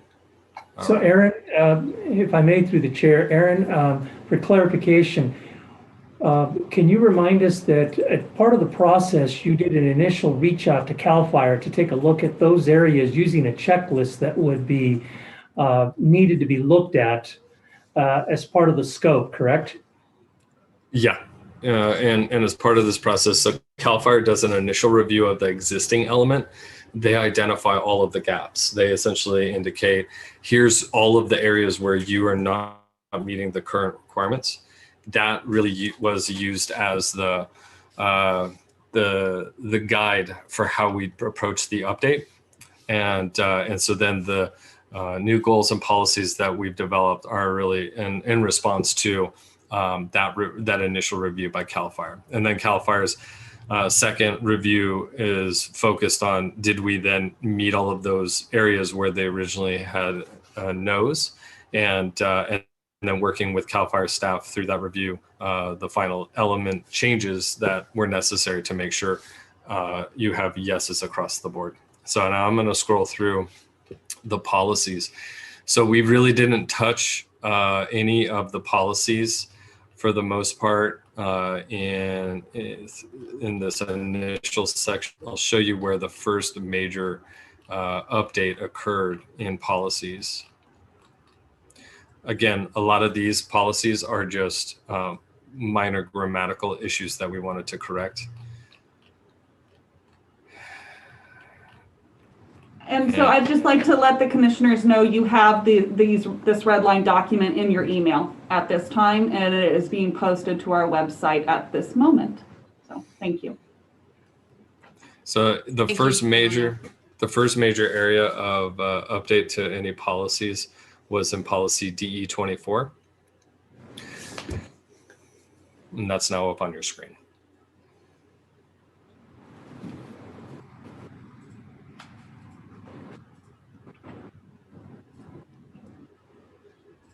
And Aaron, perhaps you could just click the magnification up on your side on your Word document to maybe 125, just to make it a little bit more readable. That's perfect. You got it. You got it. Thank you. Sorry about that. No problem. There you go. A lot, thank you. And what I'd like to invite is discussion on these policies by the commissioners as we go through each one of them. Of course, only if you have something to comment on. Hopefully we don't need to comment on every single one.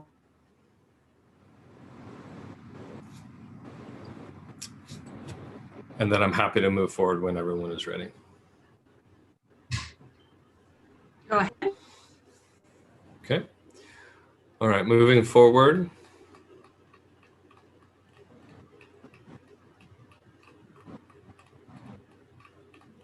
The next major section where we had any sort of major policy change.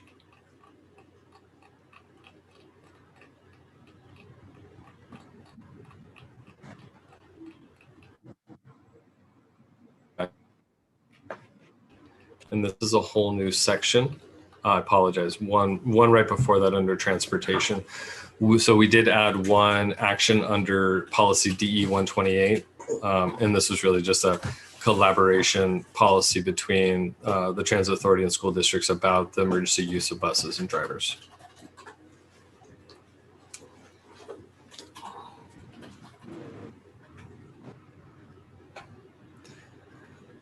All right, I'll keep moving forward. Oh, that was just a grammatical. Another policy, DE 133.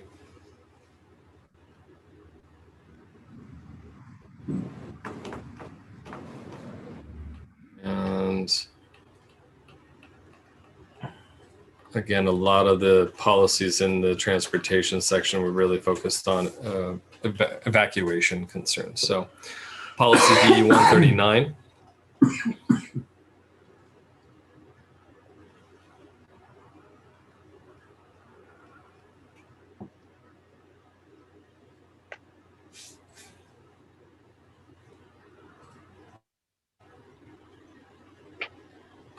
And then here's a couple. Aaron, and I just want to say too that commissioners, if you have any comments on any of these, please feel free to just unmute yourselves and comment as we move through so that we don't miss you on any comments.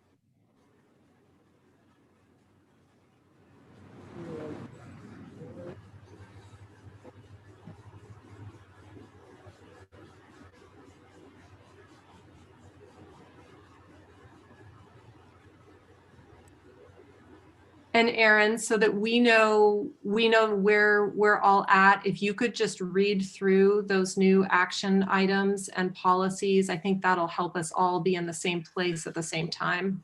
Absolutely. So policy DE 140 was to maximize the safety of transportation corridors for Mendocino County's isolated populations with limited egress through safety improvements and fuel reduction activities. And then there are 3 actions under that, which do you want me to read all the actions as well? Yes, please. Okay. So DE 140.1, prioritize safety improvement and fuel reduction activities along key roadways and pursue fuels reduction funding to support these activities consistent with the fire vulnerability assessment for Mendocino County. 140.2 is develop criteria for fuel reduction and safety improvement activities and sustainable funding sources for future projects within the county. 140.3 is establish an ancillary duty for the Department of Transportation employees to prioritize reporting of problematic conditions along evacuation routes to the appropriate fire district incident command post. Upon reporting, the Department of Transportation staff would then coordinate the appropriate repairs or modifications as required to maintain safe, usable routes, provided that costs are reimbursed from non-restricted sources as appropriate. And then policy DE. About this Yes. policy. So fuel reduction isn't defined, and would that include the cutting down of mature redwood forest? Typically, no. So fuels reduction would most likely just be brush clearance along the edge of roadways. Okay, could you put a parenthetical on fuel reduction, e.g. brush clearance along roadways? Yes. Just so that that's clear.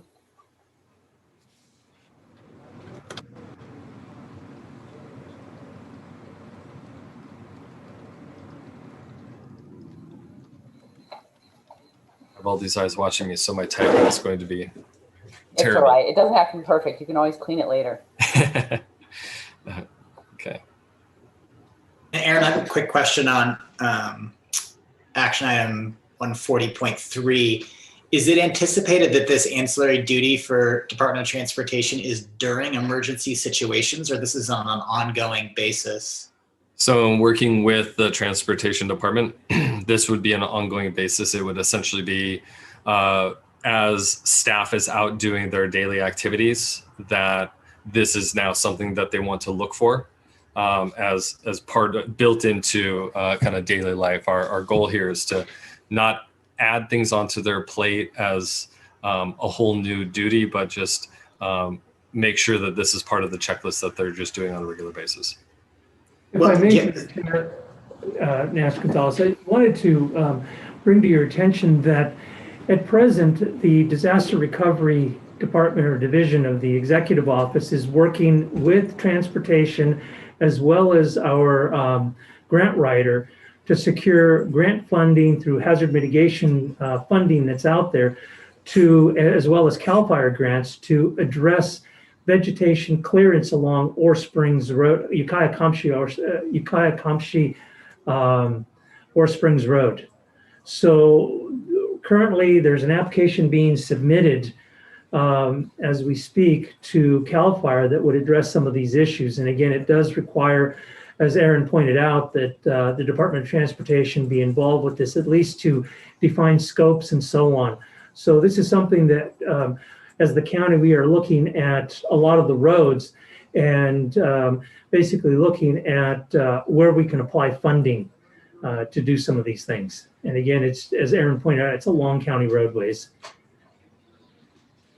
Okay, if I'd like to make one observation, and that is that sometimes the brush clearance techniques that the county uses actually spreads highly flammable invasive plants, such as gorse, which has spread north over the Jug Handle Bridge and south due to the county trimming the gorse along and then carrying the seeds.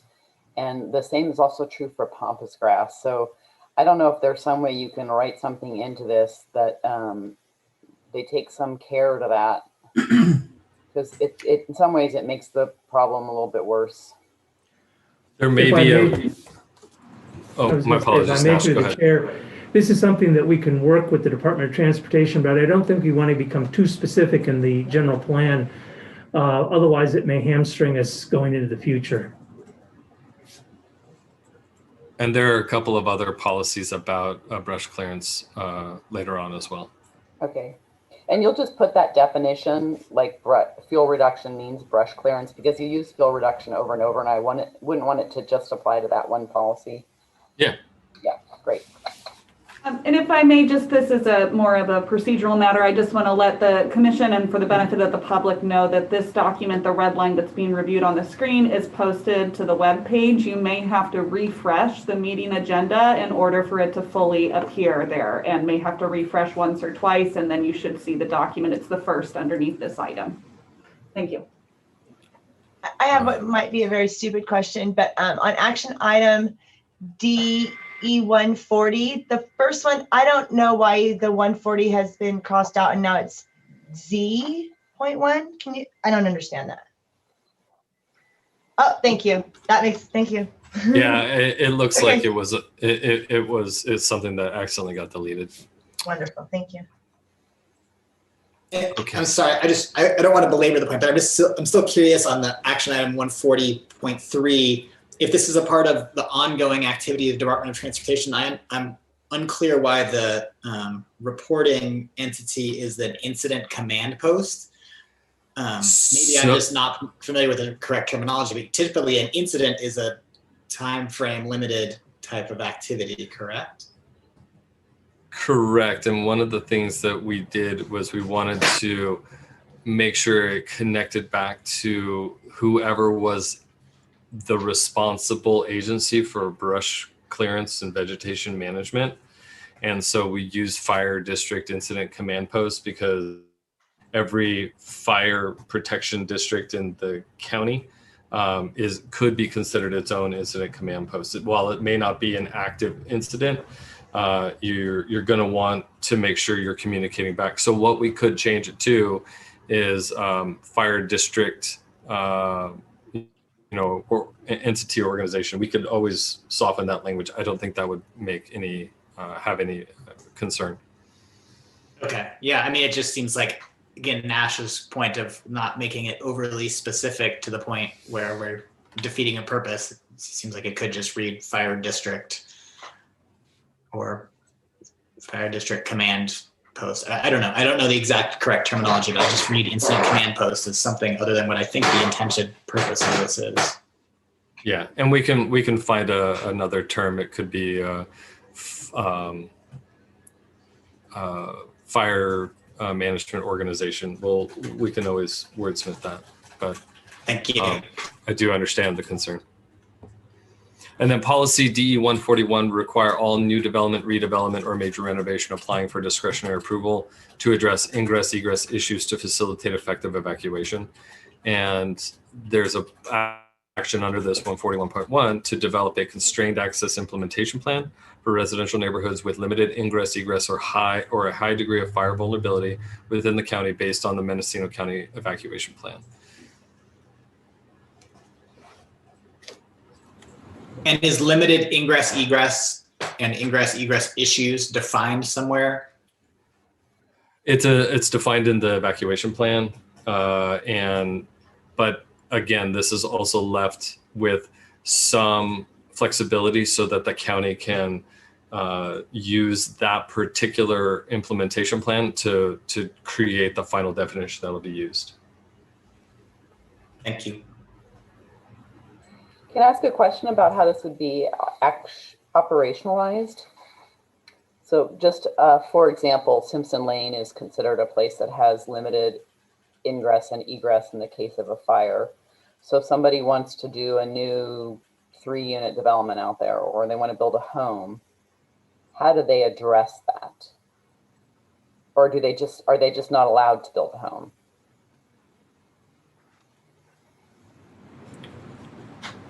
Nash, do you want to take that one?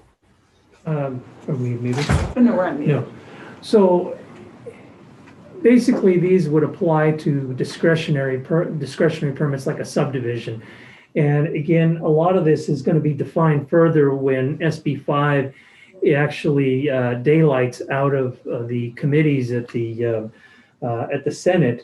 But for the most part, we're looking at not seeing single family homes. But again, one of the things that I will point out is that a single family home is discretionary in the coastal zone. Right. And that may be one of the trigger points that has to be reviewed during the discretionary process. So again, one of the things that I'll point out is a lot of this language is what CAL FIRE wants to see to make our safety element acceptable. Now, there are certain things that happen is that obviously the Board of Forestry accepts our safety element, but CAL FIRE will still be reviewing any discretionary permits, whether they're CDPs or they're subdivisions on the inland side or CDPs on the coastal zone as part of the review process. And they review all building permits coming into the county as well. And there's some discretion there. But it's really hard to put language in there that says single family when, again, development can be single family in the coastal zone, but development is also subdivisions and use permits in the inland area. And this is something that we did discuss during the hazard mitigation plan and also going forward with CAL FIRE. And if I could just add to what Nash was saying, one of the challenges that you, as well as every other jurisdiction, is facing right now is with the latest legislation through SB 99, CAL FIRE is charged with creating guidance on how limited ingress, egress, and evacuation concerns should be analyzed. But unfortunately, that guidance is not available. And so because of that, what right now we're trying to do is make sure we have something that speaks to kind of the intent of what CAL FIRE and the state of California's concerns are when it comes to evacuation without being too prescriptive. And so in your case or your example, if a development is being proposed along one roadway that is a single ingress egress, and there are very few homes on that road, and we're only talking about a handful of units, the intent behind what we're hearing from CAL FIRE is that would still be allowed. It's only when you're looking at a single ingress egress situation where you have hundreds of homes, or a larger number of housing units being developed. That's what they're trying to correct and not allow, a large amount of new development that's going to only access a single ingress egress situation. So until the guidance is fully available, what we're trying to do is at least try to speak to the spirit of the law without getting highly prescriptive and hopefully not painting you and every other jurisdiction that's trying to deal with this issue into a corner that can be really difficult. Yeah, so I'd like to respond to that. I think the way that this is written right now is highly prescriptive. All new development, that includes a single family home. Frankly, in the coastal zone, that includes a shed or a mailbox.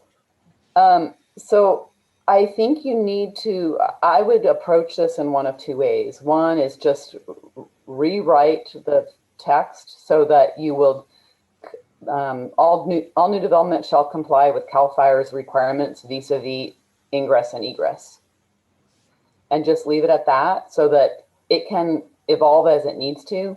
But the way this is written right now, to me, is more conscriptive than maybe CAL FIRE might end up. And then the county's going to have a code that's more problematic than CAL FIRE's.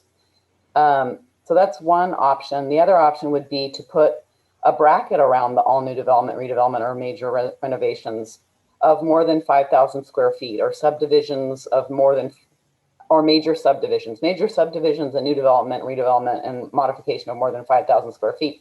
So you're talking about something that's significant where you're going to go beyond what CAL FIRE is requiring. I just worry that this language is, could give somebody who wants to have a legal challenge against a project a real place to do it. This is Nash through the chair. If I may add, these are requirements that are still required by CAL FIRE regardless. And, Aaron, I think, you can clarify further. I mean, we can go ahead and approach CAL FIRE with that requirement that basically says comply with CAL FIRE's requirements, but it already is part of the law under 4290. So right now, under the law, under 4290, no one can build a new residential unit up Simpson Lane? They have to go through CAL FIRE's requirements before they submit for a building permit. And CAL FIRE will That's review not the that. way, that's not the way the policy was written until it just got reworded.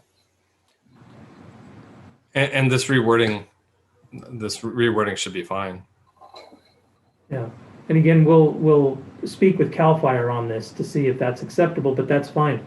I mean, we'll go ahead and put that in there for now. Great, thank you. And if you don't mind, I just want to back up to the action item previously where the incident command post was struck and suggest that you might want to consider including Office of Emergency Services, as our OES department is actively working on evacuation zones. So that might be a consideration for the commission on the action item DE 140.3 to include the Office of Emergency Services.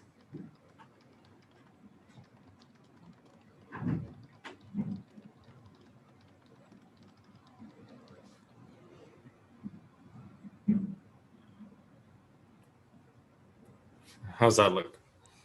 That looks great. Yep. Okay. All right. The next update was policy DE 149. And this has now been modified to say the county will work with the Mendocino County Council of Governments and Caltrans to reinforce and rehabilitate major roads and highways and bridges and associated drainage systems consistent with the most current pavement management system program and environmental objectives.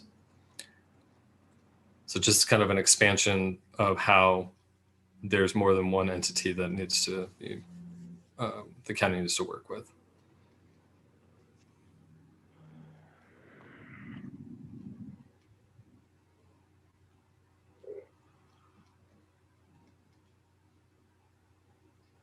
And then in policy DE 150, the county shall integrate sea level rise and coastal hazards identified in the Mendocino County Climate Vulnerability Assessment and Multi-Jurisdictional Hazard Mitigation Plan to plan for retrofits and upgrade of coastal bridges and roadways in the county.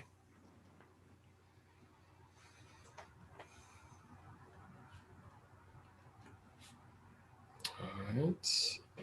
And then evacuation routes is a new actual section. Added policy D 155 to periodically update the Mendocino County evacuation plan to ensure assets and capabilities meet the changing needs of the county. And then under that, 3 action items to implement the Mendocino County evacuation plan and conduct annual training and exercises of the plan to identify issues and challenges to potential evacuation events. That is 155.1. 155.2, all roadways used for evacuation purposes will meet minimum roadway widths as determined by the county's transportation department. And then D 155.3, identify residential neighborhoods with single egress roadways and develop an action plan to enhance evacuation capabilities. And then under policy D 156, ensure all roadways within the county use unique names / identifiers and provide street addressing and signage that is highly visible to ensure effective emergency response and evacuation. And 156.1, action, develop a comprehensive road renaming program for areas of the county where roadways are similarly named. Example, Rabbit Lane, which would not also allow Rabbit Road, Rabbit Avenue, Rabbit Circle to ensure effective emergency response activities. What are we going to do about brook trails then? Well, if I may, through the chair, this is something that is constantly ongoing. It involves several departments. And I would say that in light of all of what's happened in the last 3 or 4 years, it is getting a lot more attention. But okay. I don't have a timeline on when that's going to happen.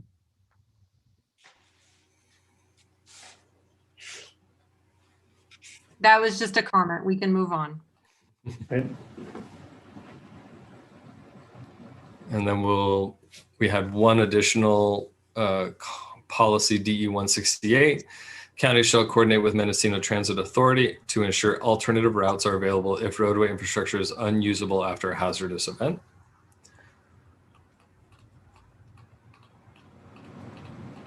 You might want to capitalize C in the county on that one. Yes, I noticed that as well. And then, let's see. So action DE 193 work aggressively with water and sewer service providers to overcome the current and projected system and supply deficiencies necessary to serve planned community growth and emergency response needs. We just added that on since that is a concern of CAL FIRE, that there's adequate water supply.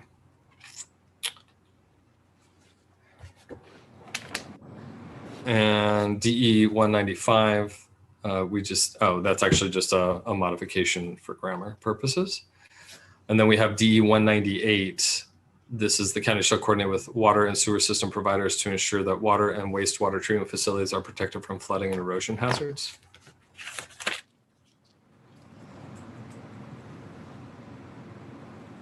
And DE 199, we did add an action item to promote the redevelopment of properties within dam inundation areas to accommodate potential floodwaters or modify uses to reduce potential impacts from flooding events. And then on DE 201, we did modify this instead of the 500-year floodplain, and added, if construction has to occur within these areas, implement flood proofing strategies to reduce impacts associated with flood inundation. And Aaron, I think for historical purposes, I think FEMA for a long time, as well as the state, looked at only the 100-year, but now because of climate change and a lot of the issues surrounding, I would say it is coming back to climate change. It's really now, the focus is more on the 500-year. That is correct. It's more of a best practice that I like to use, where the 100-year is the standard. It is the requirement to purchase flood insurance through FEMA's NFIP, National Flood Insurance Program. However, there have been a lot of studies over the years, and one of the reasons that FEMA is doing their map modernization project is that the historic 100-year flood is not the same as either the new 100-year flood that's coming out with this better mapping and analysis. And so to make sure that if that 100-year flood starts to change, it's captured in the 500-year. It's just a higher standard that hopefully provides additional protection for properties that may be prone to flooding or prone, 10, 20, 30, 40 years from now, to give the county some flexibility. So you went over DE 190, which was the county thinking deeply about nonprofit property acquisition. Just seems weird that that got called out. DE 190 was an existing policy. We did not touch it as part of the safety update. Still bugs me. Why should nonprofit acquisition be different from for-profit acquisition? Why would we count differently in our general? Is this a property tax revenue issue? I honestly couldn't answer that, as it was outside of the scope of what we were focused on. Okay, understood. But I just have to note, it really bugs me too. So Aaron, is this something that we can look at to CAL FIRE to see if that would change? I know it's out of the scope, but I think the commission has some good points. I think any change, I think any modification or change to this would not impact your CAL FIRE review whatsoever. So if we want to make a change, we can right now. All right, so let's do that. Okay. I think I would propose to simply strike policy 190. I don't see a modification being necessary to that, but I'm curious what the other commissioners think. I agree with that approach. And I think before we make that formal change, I'd just like to see one more commissioner be in agreement with that change so we have a majority. Do we have agreement from a third commissioner on deleting that policy? Well, I don't know. I guess I am in favor of the sentiment, but it also feels like the most toothless of policy recommendations that there could possibly be. And so it doesn't actually, I don't know how impactful it would be in the long run. I'm in agreement. I'm in agreement with striking it. Yeah. So the next, if I may, the next one is this other issue regarding DE 190. I would ask council to weigh in on this and see if council sees any issue with this. Again, it doesn't impact the safety element, but, and I'd just like to get council's feeling on this. Deputy County Counsel Matthew Godrowski. In terms of this being agendized as the safety element update, I think I would largely prefer to keep things tied to that. If there are questions or other policies that we're reviewing or seeing as we're reviewing this that we want to note for a future amendment, I think that might be a little wiser to put this deletion on hold, put it in with other topics we want to come back on, and maybe make that a future amendment to the policy. What I don't know, and I don't want to speculate on, is why that's there in the first place. So I don't know if there's any discussion about that or a need for it identified earlier in the development element. And to the extent where we start spot checking various cleanup measures like that now, I think I would do that as a more coherent review of the element. And I would agree. That's something that we could look at a future date to make those changes as a cleanup to the general plan. While it may be considered cleanup to the general plan, I'd like to present an argument for why this could be considered part of the safety element. Many, if not all, of our local land trusts are nonprofit, and most of them are directly engaged in combating climate change, addressing all kinds of issues having to do with water and forestry and land management issues that are directly tied to mitigating hazards and climate change. And in that regard, this policy is not supportive of the work that land trusts are doing in our county. So I present that for consideration, but I actually do see this being directly tied to the safety element. If I may, through the chair, and I'd like to ask Aaron this. One of the things that we've been doing recently through disaster recovery is we've been working with the fire safe councils and with the RCD to secure grant funding to do a lot of this work out there. So based on that and based on the chair's comments, would you agree that this is relevant to the safety element? Nash, is that a question for me? Yes. I mean, I understand both sides. I think that the deletion of the policy would not impact the safety element update in any regard. I do understand where commissioners are coming from as far as nonprofits are doing activities that have a strong connection to climate change.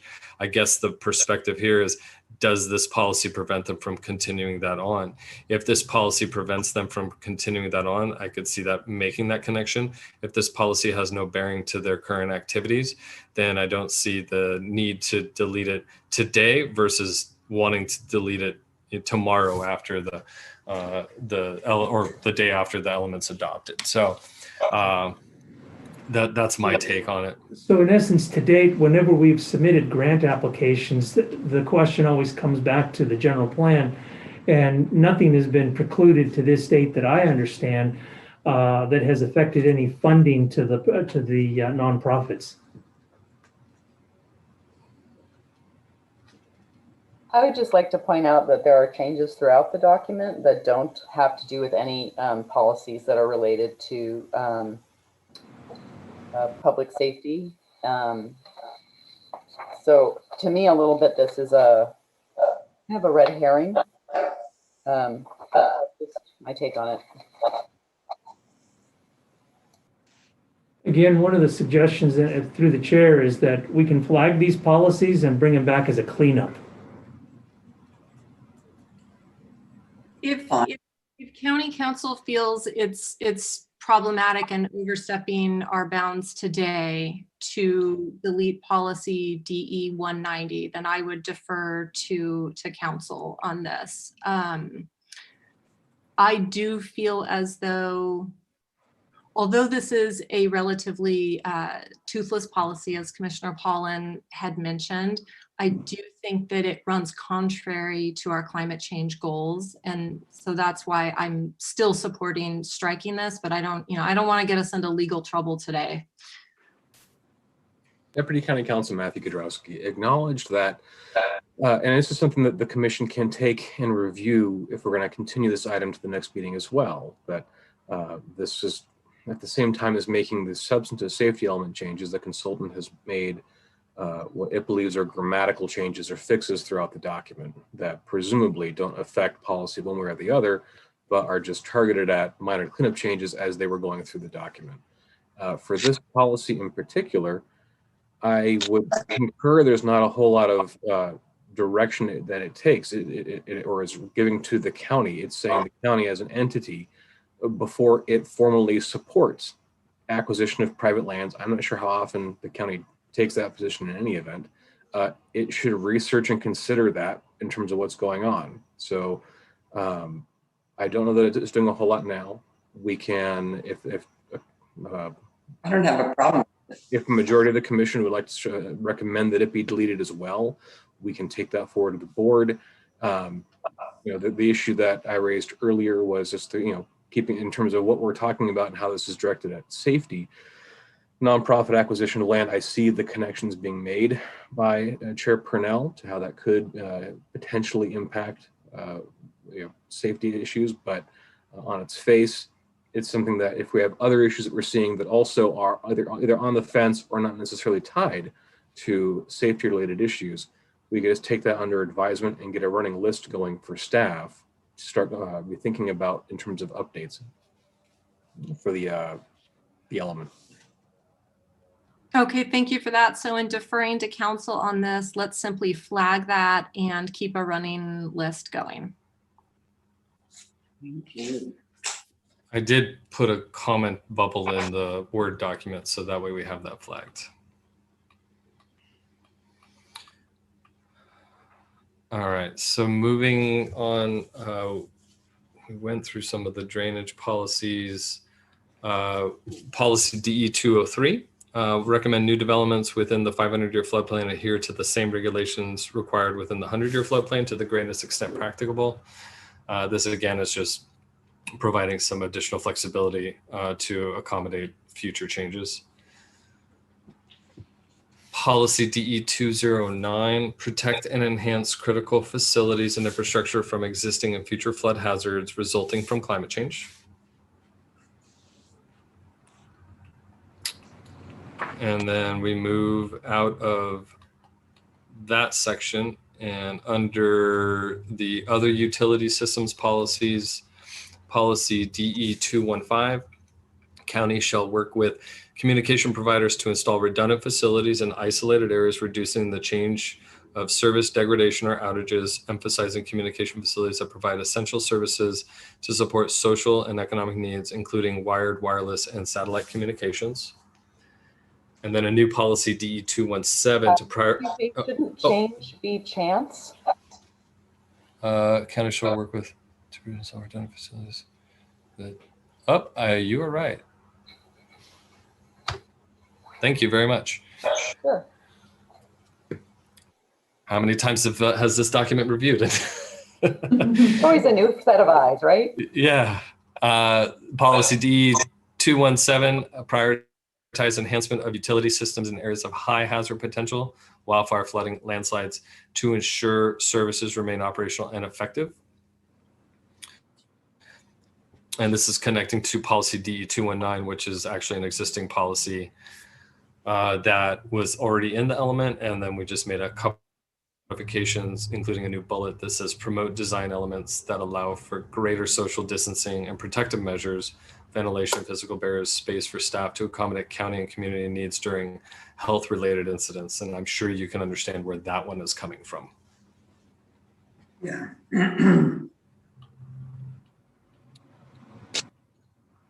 And then under policy D 219, again, the locate and design critical infrastructure to withstand and operate during hazard events and subsequent recovery phases. We did add 2 additional actions. really breaking out one existing action into now 3 parts. But this is focused on evacuation. Action DE 219.3B, identify new evacuation routes consistent with the Mendocino County Evacuation Plan, ensuring effective ingress-egress from isolated communities. And 219.3C, develop evacuation route alternatives for hazards and communities to ensure effective evacuation activities. And then we did add a whole host of additional actions under this policy. Can I ask a quick question about those last 2? Yes. Are those activities that the county will undertake, or are they activities that would be required for new development? The county would undertake. Okay. And then DE 219.6, prepare an energy emergency plan pursuant to the approved Energy Commission guidelines for local jurisdictions that addresses energy shortage situations and public safety power shutoff conditions. And then 219.7, expand the use of Sonoma Clean Power energy resources for residents and businesses to address future energy shortage issues. 219.8, collaborate with dam owners / operators to develop a countywide alert and warning strategy for potential dam failure inundation events. And then this is one of the new actions that CAL FIRE had identified through the review process, to annually conduct trainings and exercises with county staff that meet county emergency management and hazard mitigation needs and support fire protection district training needs.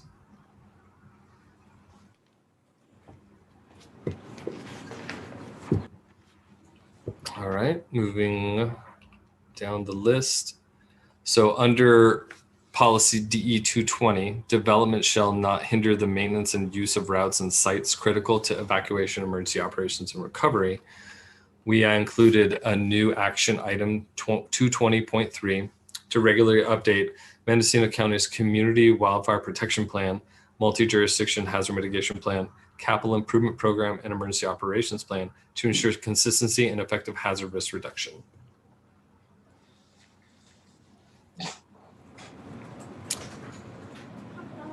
And then under we now have a whole host of new policies. So policy DE 222, the county, which I will capitalize right now, shall establish an outreach program to educate residents and business owners about natural and climate change induced hazards and public understanding of disasters. The county shall encourage persons in hazard prone areas to prepare and maintain an emergency and evacuation kit.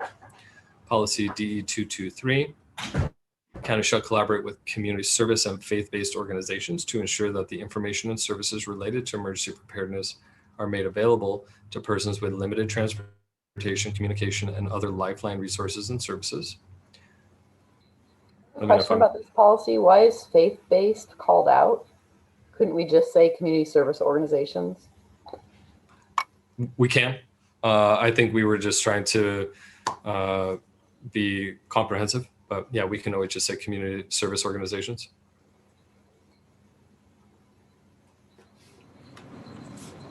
Faith-based are one of many types of community service. Yeah, not a problem. Policy DE 224, the county's Office of Emergency Services shall provide alerts about potential developing and ongoing emergency situations through the Mendo Alert and/or Nixle systems to convey information to all residents and visitors in multiple languages and formats to ensure it is widely distributed. And under this 224.1, the County Health and Human Services Agency shall continue to maintain an up-to-date vulnerable populations list of contact information for county residents to allow for effective emergency notifications and evacuation warnings. And then we added policy DE 225, understanding that you do have a lot of visitors to the county, most of the, in good years, and the county shall encourage emergency preparedness among visitors. And under that 2 actions, 225.1, the county shall develop information content for the recreation and tourism sectors to ensure that visitors are aware of and prepared for potential developing and ongoing hazards in the area. And 225.2, county shall require hotels, short-term rentals, and other lodging establishments to provide regional evacuation route information in the event of an emergency. On the last point, would the county provide the information? I just worry that hotels will not provide correct information. I don't know. I think it's meant that 225.1 is that information that would then be provided for 225.2. All right, so then we get into the fire protection policies. Obviously, this is where a significant amount of new information has been incorporated. So policy DE 226, the general plan land use and zoning map shall limit development potential within very high fire hazard severity zones, limiting or avoiding new development in these areas. And this is something that is specifically called out by CAL FIRE. Go ahead. It's specifically called out by CAL FIRE, and I recognize that, we'll need to defer to the state on all of this. However, very high fire severity zones are a significant portion of our county. And this is going to really impact potential housing supply and also property owners' ability to develop their parcels. And I just need to make that point.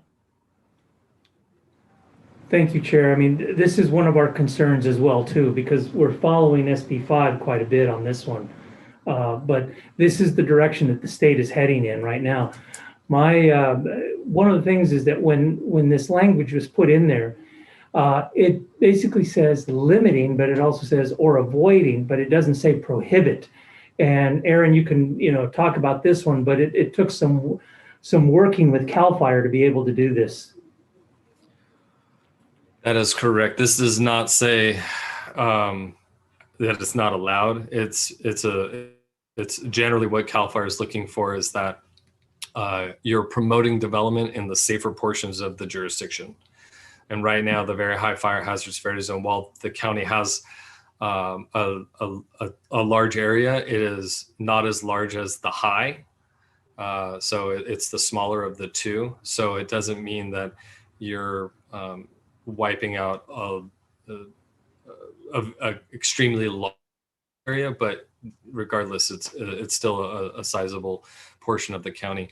But to Nash's point, you're just limiting or trying to avoid new development in these areas, but it's not prohibiting development. They obviously, any new development's going to have to meet all of the CAL FIRE requirements. And if I may also add, one of the reasons we're following these new fire safe standards is that in those new standards, they actually use the word prohibit, which I'm hopeful that after all the counties get behind this and CSAC gets behind it, we won't see the word prohibit in that new bill. But again, it's going through the legislature now. And this does cause staff heartburn to have this in there, but this is what CAL FIRE will accept as the minimum.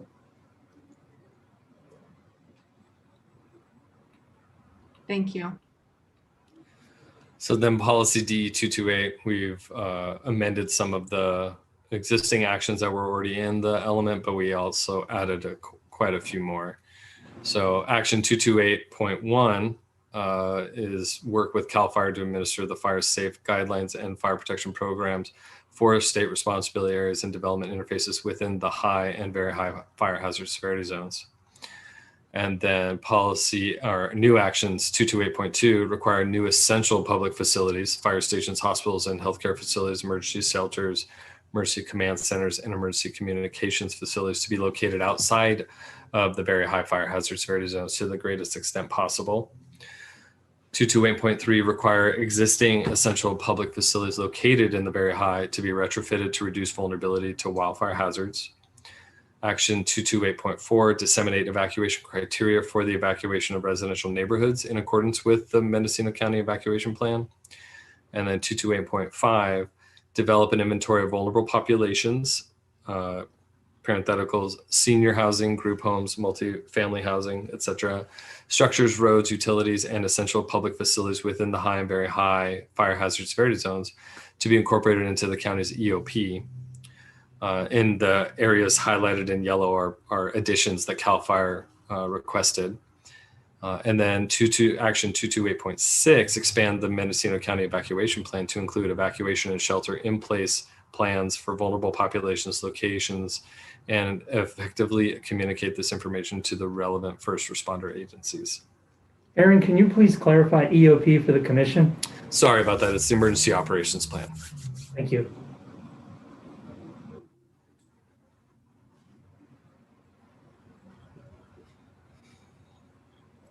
Okay, going along.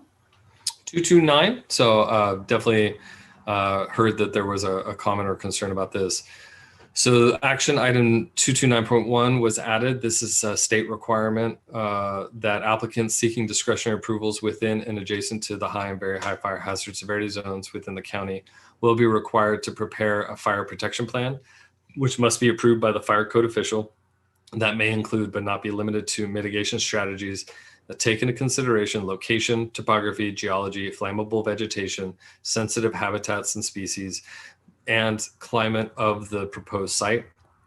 FPPs, fire protection plans, must address water supply, access, building ignition and fire resistance, fire protection systems and equipment, defensible space, vegetation management, and long-term maintenance. All required FPPs must be consistent with the requirements of the California Building Code, Chapter 7A, International Wildland Urban Interface Code, and the County of Mendocino. This requirement is already a requirement. Any land within the state responsibility areas and the very high fire hazard severity zones is already required to do these fire protection plans. This is just codifying that in the safety element so that it's consistent with the fire safe regulation requirements. I have a question on this. So are applicants for discretionary permits providing these fire protection plans to staff already? Because I haven't seen any come before the Planning Commission as, you know, use permits or subdivisions. Are these being provided already? If I may, through the chair, these are usually provided as part of the CAL FIRE initial review.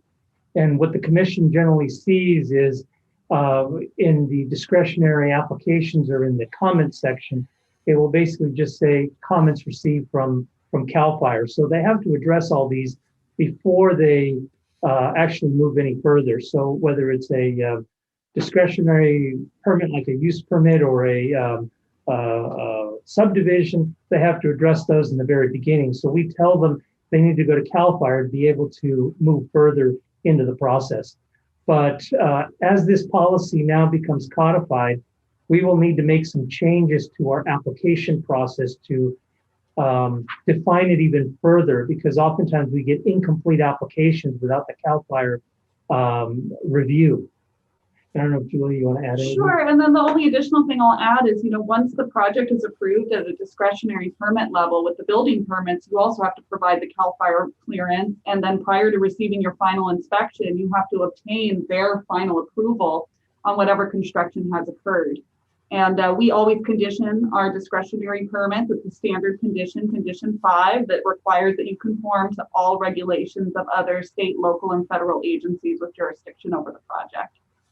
And I believe going forward, once this is codified in the general plan as part of the environmental review, this will have to be addressed under land use, making sure that there's adherence to the policy. I mean, it will be duplicative of the process, but it'll be at least picked up in the environmental review that such has been addressed through the CAL FIRE review. Thank you. And do you anticipate that this will create additional expense for applicants? Like if there's a boilerplate fire protection plan, this could be an easy hoop to jump through. But if it requires hiring a consultant, this could potentially add, you know, many thousands of dollars to the application process, correct? If I may, through the chair, I think this process is already in process by CAL FIRE, so they may already be counseling the applicants going through the process. as to what the expectations are. I don't believe that the expectations are going to change as far as what CAL FIRE is looking for, but it will now be stated in the general plan. As to the cost, I can't speak to that because it is on a parcel by parcel basis, but it is something that has to be addressed pre and post permit process. And I'll just add to that, as with any, permit application, some individuals, feel that they're savvy to handle it themselves, while others choose to hire consultants to help them with even filling out the application forms. So it's hard for us to sort of, determine what that may be. Okay, thank you for that. I'm just trying to understand what this may or may not do to the cost of housing. Right. I'd like to make a comment. Is there the FPP? Does anybody have the actual plan that they have presented? If I may, Chair, usually these are done at the CAL FIRE level. Right, but do you have access to the FPP plan right now that, our board could get a copy of that? No, because again, as I mentioned, applicants go directly to CAL FIRE before coming in here, and they generally will present that or will be told to present it prior to receiving their CAL FIRE clearance. Right. And then we are provided with a copy of the CAL FIRE clearance. That is the required documentation we receive, which may include additional conditions from CAL FIRE to address fire protection and adequate defensible space or addressing standards on the site. And that is usually what comes out of this FPP is those additional requirements that are coming from CAL FIRE. Like I said, it's reviewed on a case-by-case basis where they have to present a site plan to CAL FIRE. CAL FIRE will review that based on their review, and then provide the county with a copy of the final review. Right. I don't believe they call it an FPP. It's just their CAL FIRE review. But the FPP is embedded in their review. Okay, thank you.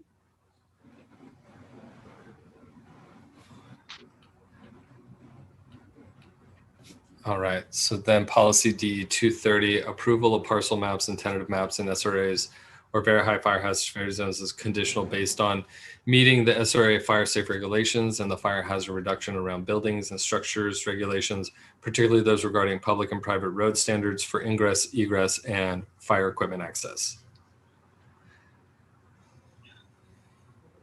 I think the issue for this was about development again. Defining when you get farther down. So go ahead. So are you, is everyone all comfortable with this then? Well, are we striking the public and private emergency access routes here? So this isn't about emergency access routes. This is about making sure that public and private road standards for ingress, egress, and fire equipment access are met. But that's a change from, this is one of the changes, I believe, 216. I got to go back and look. If I may, through the chair, this is one of the ones that Commissioner Wiedemann had expressed concern with, but I'm going to defer to Aaron on this one. But this is one of those that is I'll just say a strong CAL FIRE requirement. And again, this is ensuring that public and private road standards are met and ensure ingress, egress, effective ingress, egress, and fire equipment access. Okay. And a lot of this oversight is handled by CAL FIRE, correct? That is correct. They've been doing this for a long time. Yeah, but we're adding different language here. You see, the language highlighted in yellow is the new language that CAL FIRE required. Exactly. And I believe it wasn't private roads before, it was public. It was basically, I think it actually just said road standards. Correct. And I would like to keep it to the existing. This is one where we're going to get pushback from CAL FIRE on this one. I understand.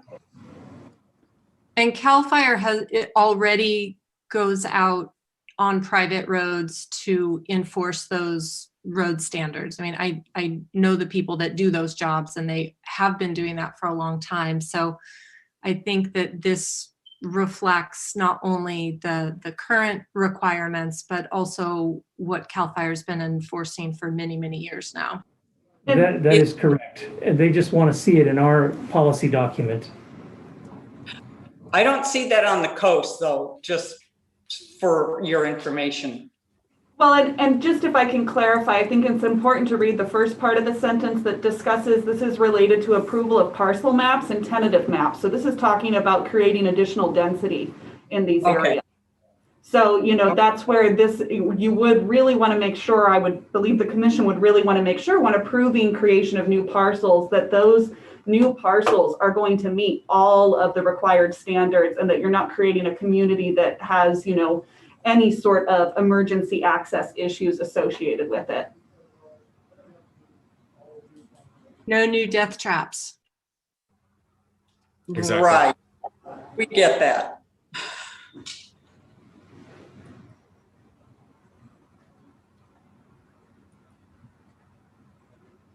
I mean, I guess I'm just going to chime in here. I don't know, Diana, if you were worried about policy DE 231 or 230, because I think Julia was just talking about DE 230, and maybe one way to finesse this, and I don't know if this would work or not, would be to try and define what development means within the confines of this policy alone.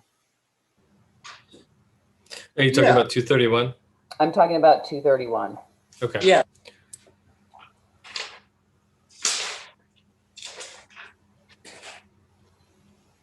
Well, okay. I understand.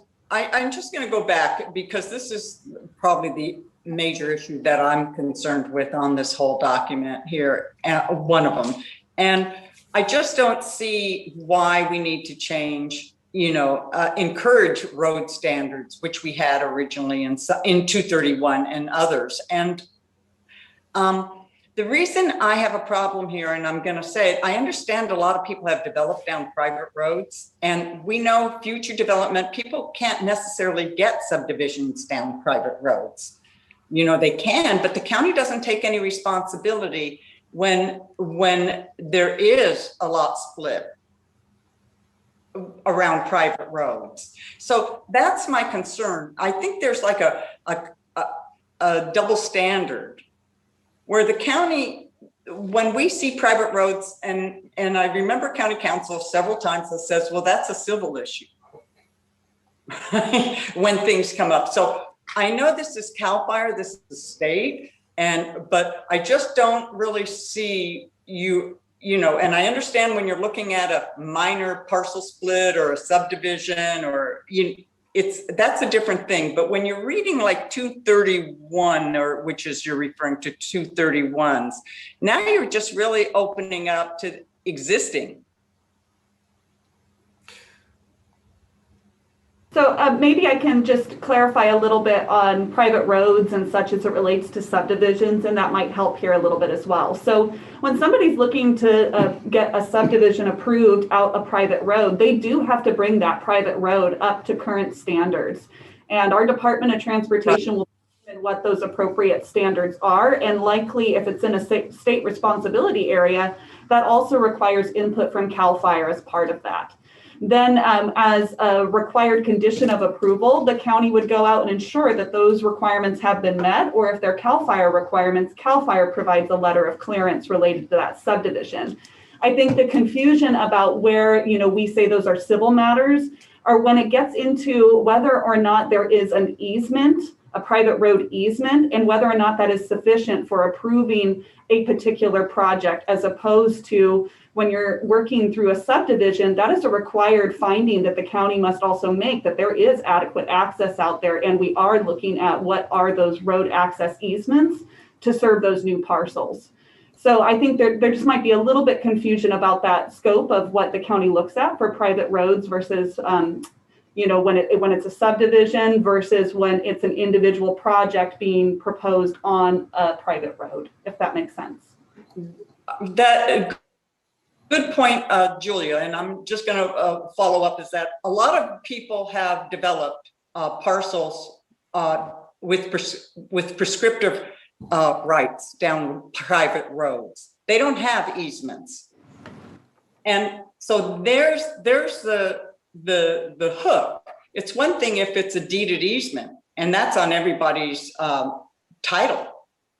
But when there's development that's happened without any deeded easements to these parcels, that becomes just prescriptive rights. And then now you're opening people's private property up to these kinds of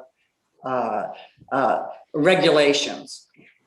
So, well, as I read this policy, it's just, well, action item DE 23.1.1 regarding the private roads, it's simply the county shall encourage owners of private roads and driveways to basically engage in fuels reduction. So I don't see this as being, as infringing on people's rights so much as the county's gonna, help out and encourage everybody to do that. And it seems like that's the work that the Fire Safe Council does. No, and thank you very much, Chair, because I think they added the word encourage based on what I brought up earlier. So I didn't see that, and now I see that in yellow that you pointed out. I'm fine. That's what I wanted, encourage. Okay, so are we We're good good. with 231 and 231.1? Yes. Awesome.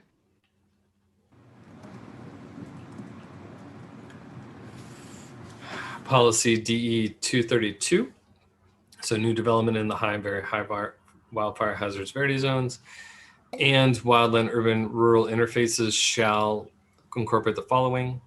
A couple of cleanup items, but the second bullet, adequate and accessible defensible space that does not rely on publicly owned lands or open space designations of homeowners associations. That is actually specifically from CAL FIRE. And then action DE 232.1, county codes and ordinances should be amended to require that all new construction comply with the California Code of Regulations, Division 1.5, Chapter 7, which should include regulations pertaining to emergency on-site water storage for fire protection, covering all rain gutters with non-combustible leaf shields, requiring only non-combustible fences and decks, requiring enclosed eaves on all structures, installing fireproof vents on all structures, fire rated and flame and ember resistant. And then the additions of two additional actions to D 232.2, identify developed areas within the county that do not meet current SRA fire safe regulations or certified local ordinances. And 232.3, developed areas identified within the county that do not meet current fire safe regulations or certified ordinances should be retrofitted to comply with policy D 232 to the greatest extent possible.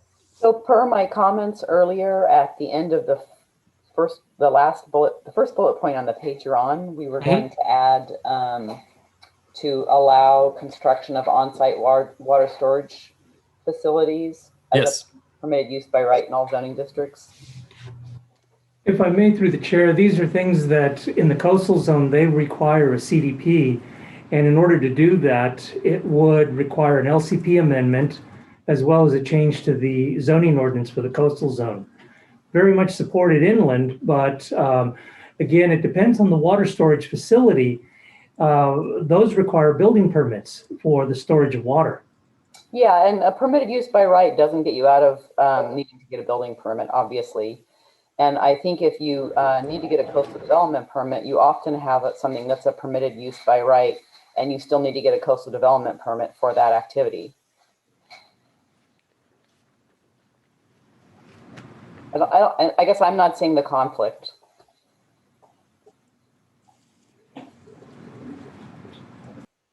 Yeah, it doesn't read a conflict.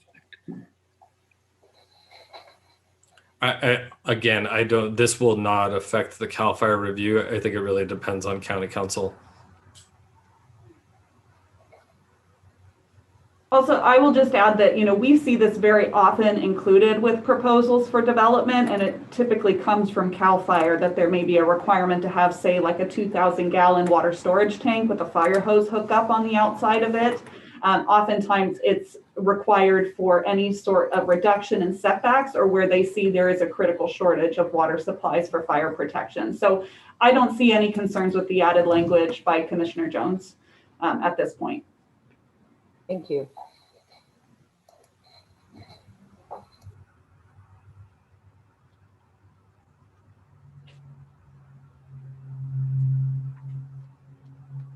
Any other? All right. Moving on to policy D234. Instead of encourage, we put coordinate with fire protection districts to determine and report capabilities to adequately serve existing and potential development. This is a very key concern of CAL FIRE. And in addition, the action 234.1 was added to develop a service level inventory for all fire protection authorities that identifies existing fire station locations, staffing levels, and typical response times for service areas. Good. Then policy 235, DE 235, we just added at the very end of the policy and include ongoing operations and maintenance. This is also a key concern of CAL FIRE, that it's great to put in new development, but if you're not also accounting for operations and maintenance ongoing, then that's where things can get into trouble. And then under 235, action item 2.4, notify all fire agencies, districts of building permit applications that involve new structures, change in structure size, change in occupancy, and or involve any manufacturing or processing operations as part of the entitlement/development process. Through the chair, if I might, just going back, Aaron, on the ongoing maintenance question there. Yes. Is that basically that the county is going to require that the plan include specifications for ongoing operations and maintenance, but there's no requirement on the county or even on the applicant of actually providing anything to the county on an ongoing basis in terms of how they're maintaining those resources, is there? I could address that. It would really only be if for a discretionary permit approval, say this was a use permit and the commission wished to add to have some level of a plan that would come back around or some level of monitoring that occurred. But I don't believe, and Aaron, please correct me if I am wrong there, that there would be any other requirement other than if there was a specific condition added. Correct. Mm-hmm. Thank you. So then we move to policy D 237. So areas within the SRA and fire hazard severity zones shall be evaluated to determine the appropriate type, density, and locations of new development or reconstruction and ensure adequate circulation infrastructure and services are available. And then under that, action 237.1, after a wildfire event, coordinate with USGS on preliminary hazard assessments to identify areas prone to flooding and mudslide debris flows. Mm-hmm. All right. And then we move down to DE 240, coordinate with Mendocino County Fire Safety Council to develop and refine their defensible space program for county residents. DE 241. Right. Say again? Sorry, say that again. But his kitty is meowing. Oh, my cat has decided that he wants to join in our meeting. I'm sorry. At some point, he'll probably be trying to type into the document and then. So policy D 241, the county shall collaborate with the Mendocino County Fire Safe Council to add funding, expand programs, and distribute information on the chipping program, Ukiah Valley Fire Fuels Reduction Project, Defensive Space Assistance for Income Eligible, and hazard tree removal programs. And I'm now realizing. And if I may, through the chair, this is an ongoing program which is currently happened on the west side. It has moved over to the east side, and disaster recovery is looking at taking this to other parts of the county as well, and has been working with the RCD to assist with the funding of chippers and so on to address a lot of these issues. So this is something that's already occurring, but again, we want to go ahead and memorialize it in the general plan.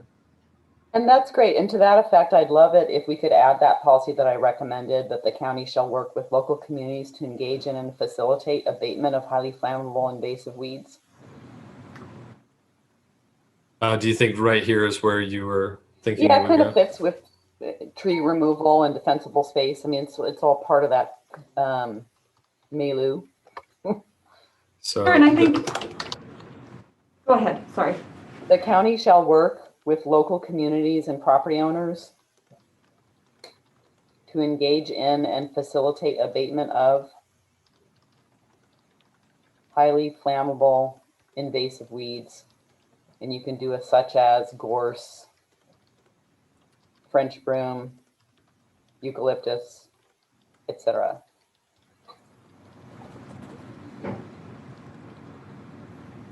all right, you said gorse, is that G-O-R-S-E? Yep, Yes. gorse, French broom, or Scotch broom, either one. And eucalyptus trees. And maybe etc. Thank you for that. Hey, you got something in. And I think I'll just want to add that there, just for the benefit of the commission, that the board did adopt a hazardous vegetation abatement program earlier this year and has given the authority to administer that to our code enforcement division.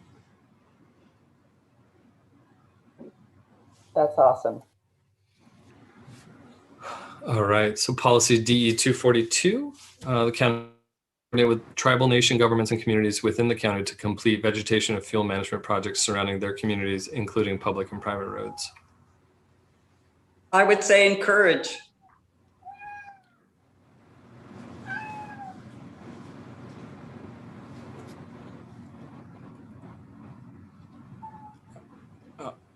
Yeah, Aaron? it's really up to others. Right. So I would like that to read like the other one above that you did, putting encourage in. Encourage public and private, encourage private roads, and it's going to be in public roads. But this is tribal native governments, and they should have the same thing that we just worked out above, to be fair.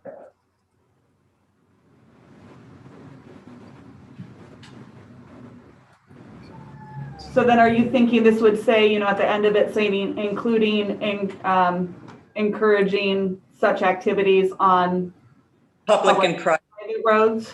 Yes. Yes, thank you. Aaron, do you see any issues with that? So we're, instead it would say including such activities on public and private roads? Including encouraging such activities on public and private roads.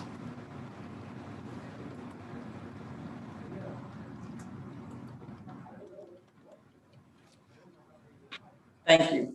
I can't speak for CAL FIRE, but this is probably one of those that we'll just have to do a quick check-in with them on. Okay. Again, most of the time when it's additive, when you're adding a new policy, CAL FIRE is not going to have any concern. But if that addition actually makes the policy, it changes the intent of the policy, that's where they may just need to take a second look at it.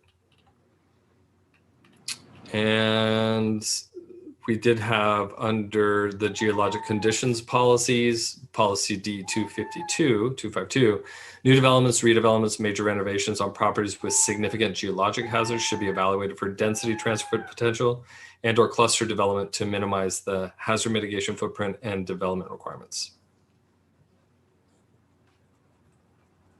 Are you doing that with environmental review? I have a question. Do we have an active density transfer program or plans for one? There are some density transfer opportunities. Those are written into our inland and coastal code related to, they're under the general provisions and exceptions district for the zoning ordinance, but we rarely see those actually be utilized. And we do also have a cluster development ordinance, but we don't see that those are utilized very often. I actually only know of one project within the county that is a cluster development. Thank you.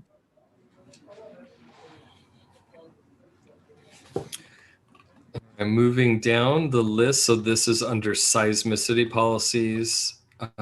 DE 255, construct future county facilities to remain operational after a strong seismic event, ensuring operational use of the facility post-event.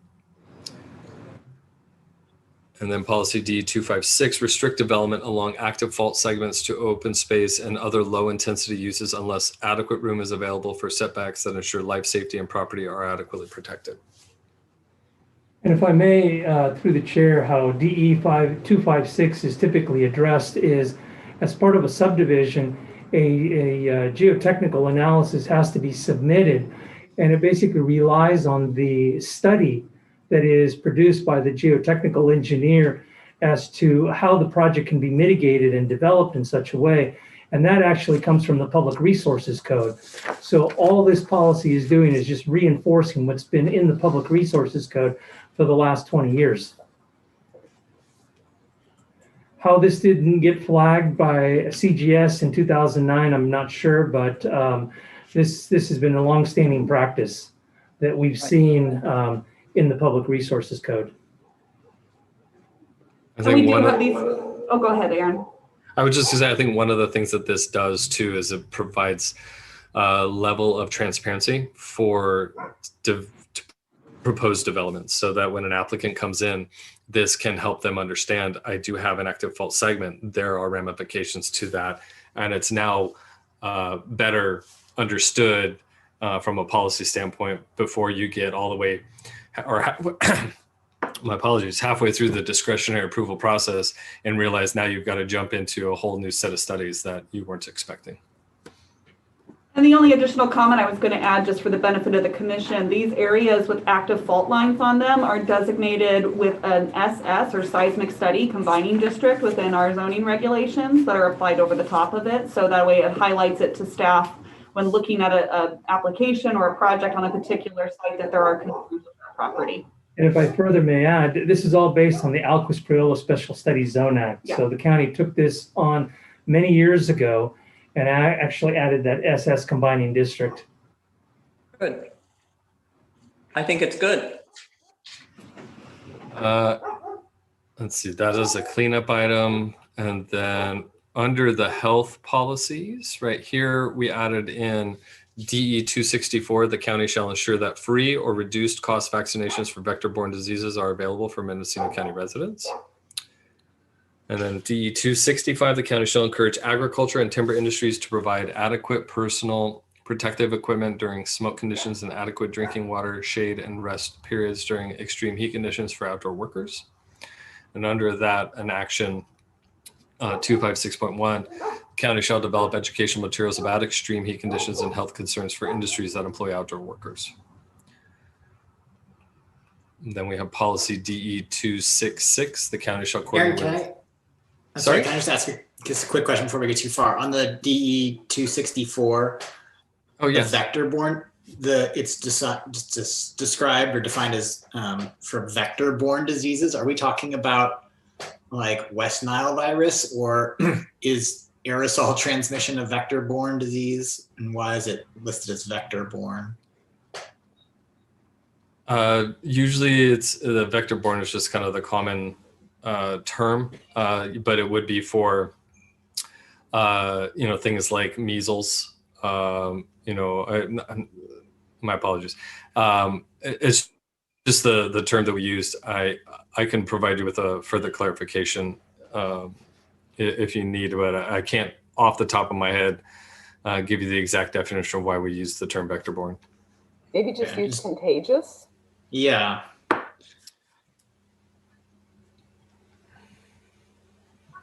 I don't know. I mean, it doesn't really matter. Yeah. Well, I guess it's just, I don't know, it's an interesting, narrowing perhaps, at least in my reading of it and understanding of what a vector-borne disease is. Who's got animal that you wearing with all those? Now I have howling dogs. If you guys can hear that, I apologize. Yeah. It's a very, very chaotic household these days. Especially with the 2 German Shepherds and the 2 cats. We love it. It's beautiful. Deputy Commissioner Matthew Godrowski, if I could interject through the chair on this one. If I'm right, I think the reason we're talking about vector-borne here is we're talking about these kinds of garden spaces and outdoor activities where you are thinking about, I believe it is, mosquitoes, ticks, and fleas that you're getting into as part of that, as opposed to simply any disease that can be transmitted, like the Commissioner Pollen mentioned, just by breathing. I think that's probably a little bit too broad given the context of the policies surrounding here, is my thought. But I'll look to Aaron for any further discussion. And I think one of the connections we were trying to make, so this is really focused on, and my memory is starting to come back to me, the climate adaptation vulnerability assessment. There's the projection of an increase in the potential for vector-borne diseases. So this was a policy trying to help in counteracting that, or trying to reduce some of the vulnerability to that. So it is for things like mosquitoes and other pests that,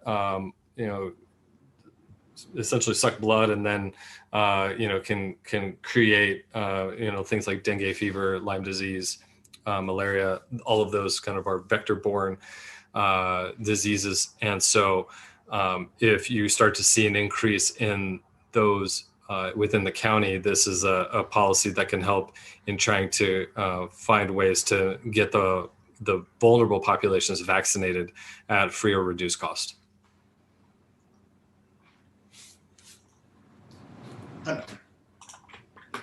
And if we could, unfortunately, a lot of those diseases don't have vaccinations available for them. Right. Yeah, and that's the challenge that we're running into, is how do we try to address these as best as possible. I mean, I wonder if then in addressing it, if it's free or reduced cost vaccination or other treatment options, just in that I don't know. Again, I don't want to make this overbroad in its scope, but to have a policy that says we're going to provide vaccinations for something where there are not vaccinations available, either it just kind of makes it a moot point. If we're talking about how do we support the population to be healthy as an overall overarching goal, then it might make sense to expand that policy somewhat. And we can add other treatment options. Although that sounds good, just thinking necessarily, it's a little bit of a blank. Yeah, I hear that, Commissioner Brown. Yeah, so this was our best approach. And understanding the point that there's not a lot of vaccinations out for some of these yet. Hopefully that may change. You're right. If we do add other treatment options, that could be expensive. I wonder if it would to add free testing, because I know that's certainly issue with Lyme disease, and testing for Lyme is something that is doable and definitive price tag on it, whereas the treatment options for Lyme could be in the tens of thousands of dollars. I don't know if the county's ready to sign up for that. I mean, it'd be great if they could, but I just don't know how realistic that is. Reduce cost vaccinations or testing for vector-borne diseases are available.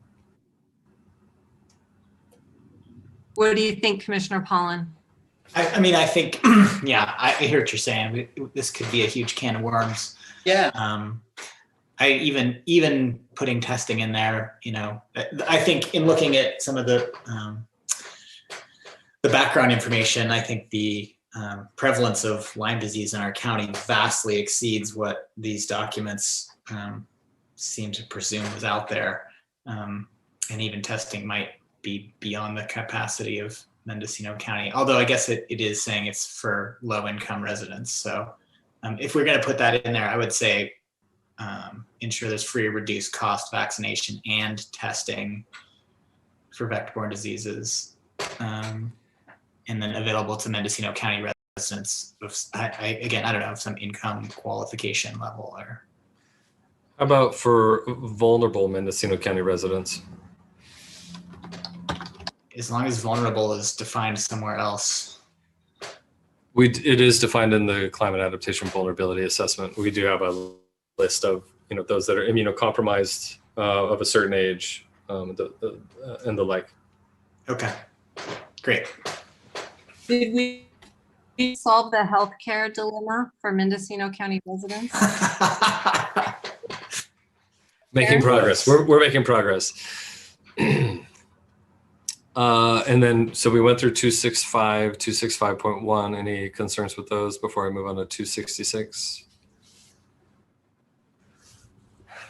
Okay, so DE 266, the county shall coordinate with California State Parks and the U.S. Forest Service to ensure recreation facilities, including parks, trailheads, and sport courts, fields, provide operations, including cooling through shading or tree planting and hydration through refillable water stations to encourage proper hydration and protection against heat-related illnesses.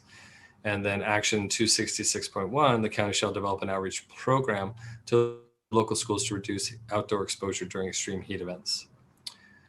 And then policy 267, the county shall develop partnerships with local community-based organizations, school districts, and health providers to reduce food disparity and increase food security and equity.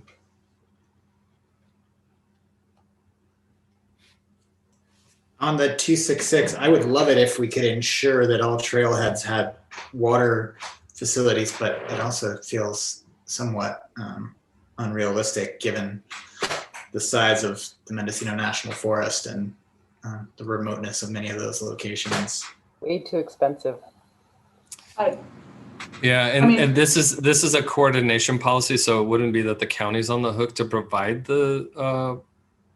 provided along every trailhead. It's making sure that state parks and U.S. Forest Service are hopefully doing that for their facilities.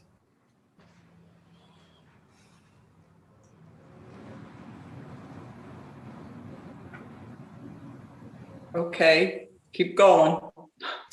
All right, so emergency medical services, next section, the county shall work with local medical providers to ensure that low-cost medical and emergency medical services are available to those in isolated or disadvantaged unincorporated areas of the county.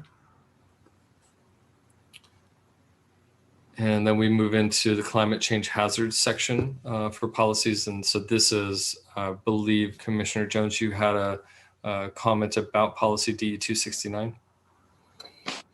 Yeah, I do. So just it's a statement of fact, I guess. My experience working with the solar power providers that use the Property Assessed Clean Energy program, essentially, in a nutshell, what they do is they install the equipment on your house. They give you an upper limit on the amount you will pay for power. And that equipment cost is amortized over the course of your ownership through a tax assessment. So in other words, rather than paying a loan to the operator, the equipment is secured on your property through a dedicated extra tax assessment.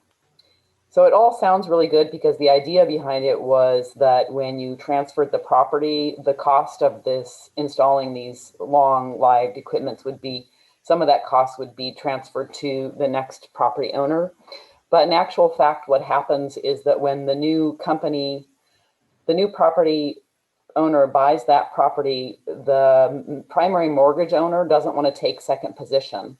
So they basically require that you pay back that loan because that loan would then be in first position, the loan for the tax thing. And mortgage companies don't ever want to be in second position. So essentially it requires the payoff of that money when you sell a home anyway.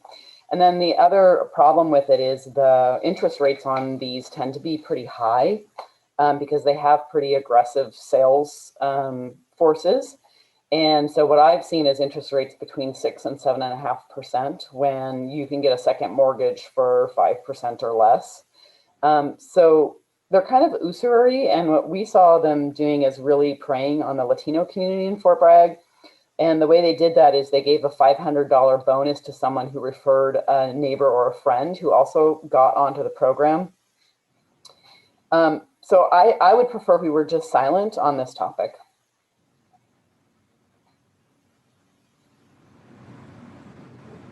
Thank you for the education on that, Commissioner Jones. I think that's a really important point. And I would be fine striking that first sentence, or at the bare minimum, not directly steering people toward the PACE program and like an actual company. I don't think we need to advertise for a company in our county policy. You know, if, again, bare minimum, mention the PACE program in a list of other options, but not exclusively mentioning the PACE program. And it may be possible to just simply strike that first sentence and leave policy 269, starting with the county shall encourage property owners to conduct suitable adaptation, retrofits, etc. I would very much support that. There are other programs in the county level that do this other type of work also for less money than PACE does. There are other nonprofits that do it. So Maybe I did strike the text after work so that the policy could say the county shall work to deliver reduced cost, energy efficient improvements, including its maybe work with homeowners, but to still provide some of the examples that are in the policy. Is that going to be doable? Yeah, I think that's fine to work with providers and homeowners, but not to, yeah. Sorry for objecting to it, but it was sort of sad to watch. I've been through it myself. So, so county shall work with providers and homeowners to deliver reduced cost, energy efficient improvements, including insulation, window replacements, installation of new or improved air conditioned systems to low income households and homeowners of homes built before 1990. County shall encourage property owners to conduct suitable adaptation retrofits, such as creating defensible space or structural strengthening concurrent with energy efficient retrofits. I think that's good. I like it. Okay. All right, and I'm just going to highlight this so that it makes it easy. DE 270, the county shall establish a network of equitably located community resilience centers throughout Mendocino County, including isolated communities and near disadvantaged unincorporated communities as identified in the Climate Vulnerability Assessment Report. The county shall ensure that resilience centers are situated outside of areas at risk from hazard impacts to the extent possible, provide a space to shelter if evacuations are not possible, offer refuge from extreme heat and extreme weather events, and are equipped with renewable energy generation and backup power supplies. County shall support the physical network of community resilience centers with a virtual web-based resilience hub to provide residents and businesses with information and resources during an emergency. So somewhere in here, I have 3 policies I'd like to add, and it might be at the end of what you're reading before we get to tribal nation partnership. Okay. And if everybody's good with this, I'll move on to 271. The county shall coordinate with the Mendocino County Homeless Services Continuum of Care and other existing programs to ensure that emergency shelters are available during extreme heat events, severe weather and flooding events, and other highly hazardous conditions. The county shall ensure that the homeless population is made aware of these resources and provide information and resources about staying safe during hazardous conditions.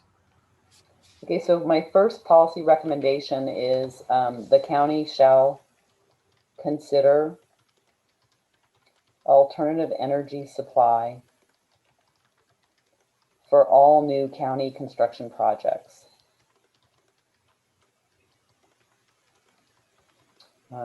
So that I was vague alternative energy supply because it could be, buying from a green energy provider, or it could be putting solar on themselves. Okay. The You want county shall, alternative or renewable? renewable, right? Sorry, good point. So Renewable energy supply. not alternative, renewable. Yeah, so that's like wind, geothermal, solar. Right. Yeah. The city shall revise the zoning, or sorry, the county shall revise the zoning ordinance to allow installation of renewable energy as permitted by right in all zoning districts for local on-site parcel use. Sorry, I lost I'm my train sorry, of thought. the county shall revise the zoning ordinance to allow installation of renewable energy, so solar, geothermal, wind, as a permitted use by right in all zoning districts. And I recognize in some cases, obviously, if someone's doing a project and they want to include this, they can, and it's just part of their permitting process. But what we often get is people want to retrofit and do something after the fact. If it's not permitted by right, then sometimes they run into problems at the county. It's happened to me. And you said there was a third one. The county shall revise parking requirement standards to allow installation of EV charging stations in existing parking lots, such that one EV charging station is equivalent to 2 required parking spots.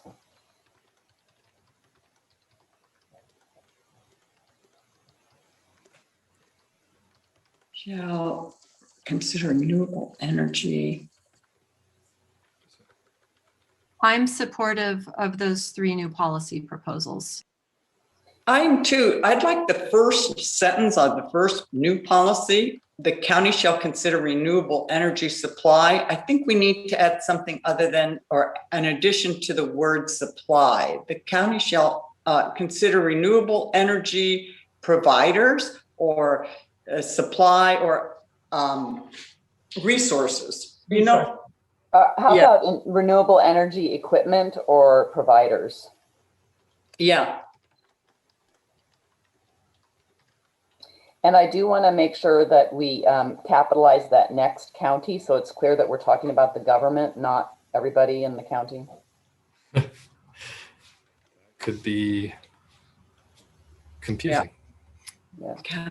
And then I had one more that I haven't worded out quite so well. And that is, at some point, the county should engage in a sea level rise analysis. Mm-hmm. To determine if new development regulations are required for low-lying areas. Hey, please, Commissioner Jones, the county is already in the process of submitting a grant for a sea level rise study through disaster recovery. Well, that's awesome. So you can already be doing this policy. That's great news. Thank you.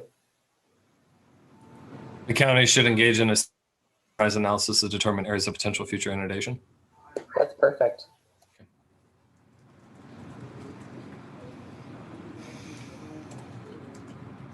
And then the last, if there's nothing else under this section, the last 2 would be the 2 under Tribal Nation Partnership DE 272. The county shall coordinate with tribal nations and tribal health providers to increase food security, ensure reduced cost vaccinations for vector-borne diseases are available, and equity in health services.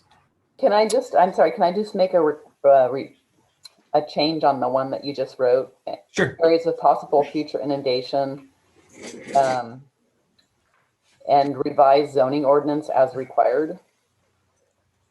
Because essentially at some point here in the near future, when people put in new buildings, their 100-year building lifespan is going to be underwater. And so we need to start thinking about that. Yeah, that's true. So DE 272, I just read off, and then DE 273, the county shall promote increased coordination with tribal nations and communities regarding hazard planning and land use decisions surrounding the community.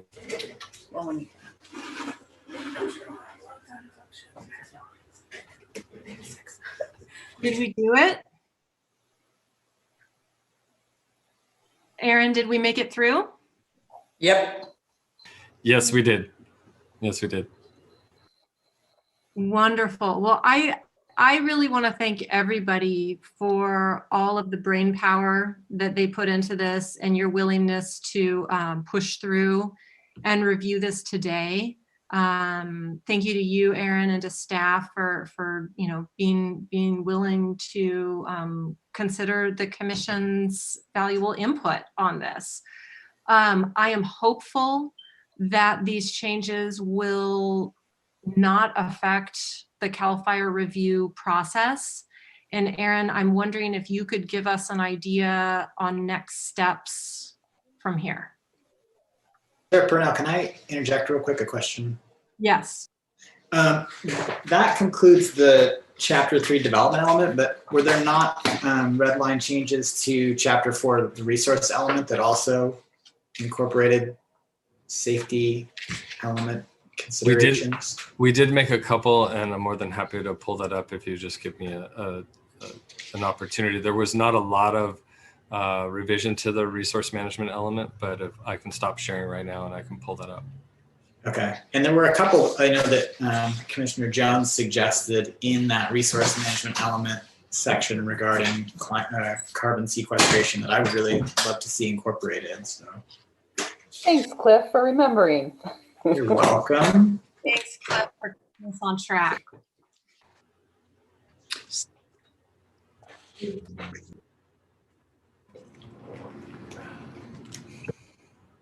So after he goes through the red line of 4, we're going to try to make a vote on this so we can give it to planning, Nash and Julie to take it forward. Is that our goal? That's what we're aiming for. I think Right. Yes, that is the goal here. But one of the things that I'd like to suggest is before we go into the resource element, would the commission entertain taking a lunch break and then coming back to address the next chapter? Aaron, can you give us an idea of how substantial the changes were? Because again, we don't know which of these policies are part of the safety element, so I don't have an idea of how extensive or how brief this conversation may be.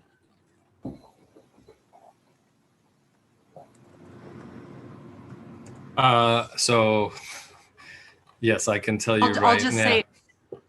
I'll just say if we can finish by 1, I'd like to finish by 1. But if we're going to go past that, I think we all need a break. Right. So there was one policy added to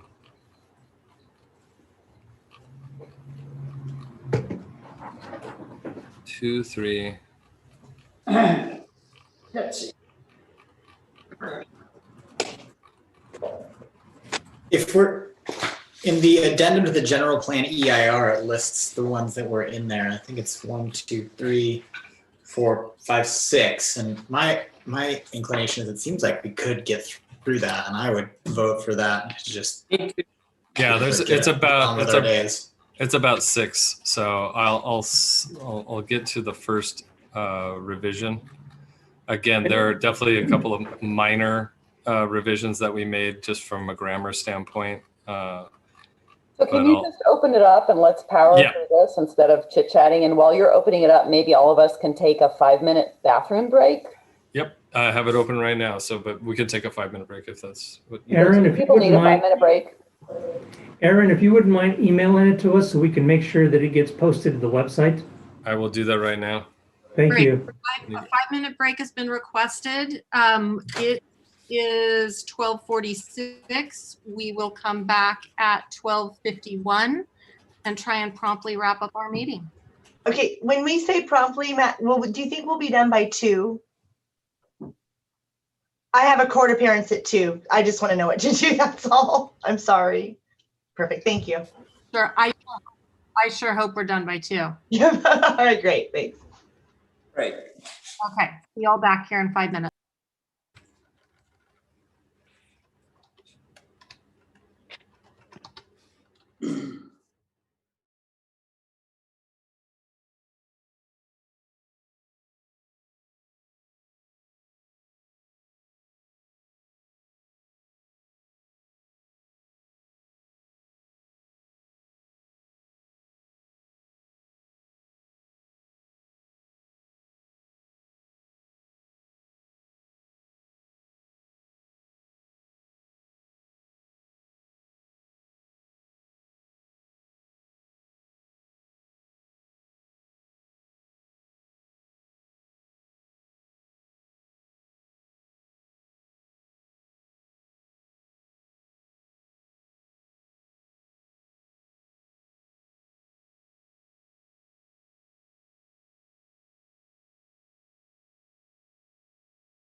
I just sent it to you, Jen.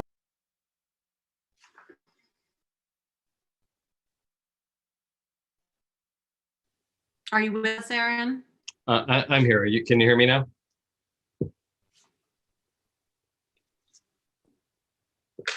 We can hear you. All right, perfect. All right, so I'm going to scroll down. The first policy that we modified was RM24, I believe.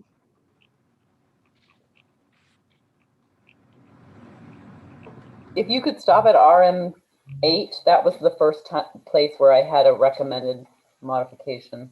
Sure.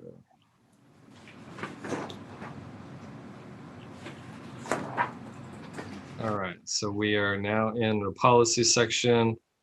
RM8 is up on the screen. Let me make it larger so you can see it. All right, Yeah, and this is the one. Copy RM8 and paste it, and we're just going to make a few changes to it, so there'll be like another RM8. That makes sense.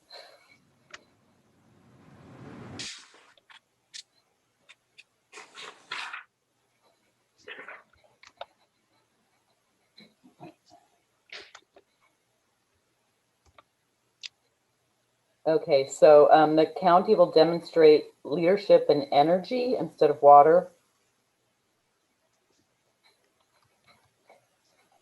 Conservation and renewable energy, energy conservation and renewable energy. By including energy saving,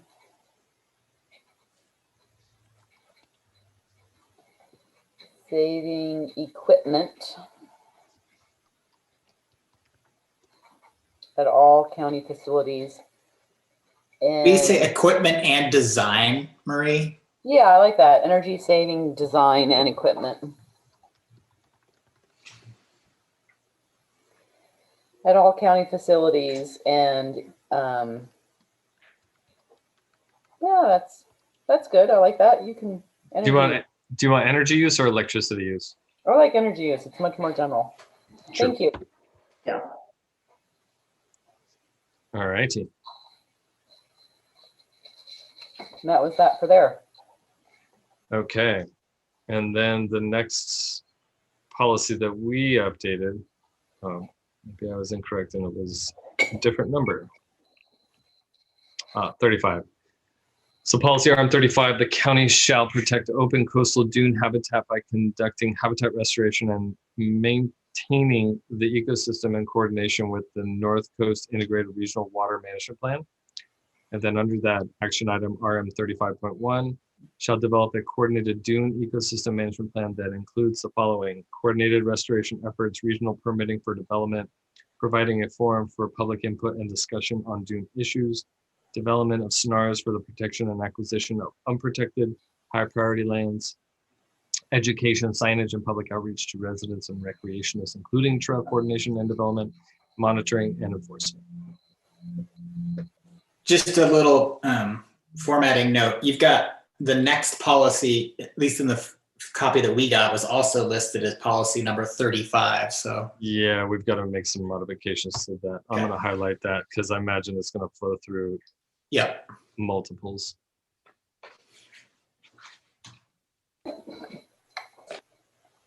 I've been there before doing exactly what you're doing. All right. The next policy that we had modified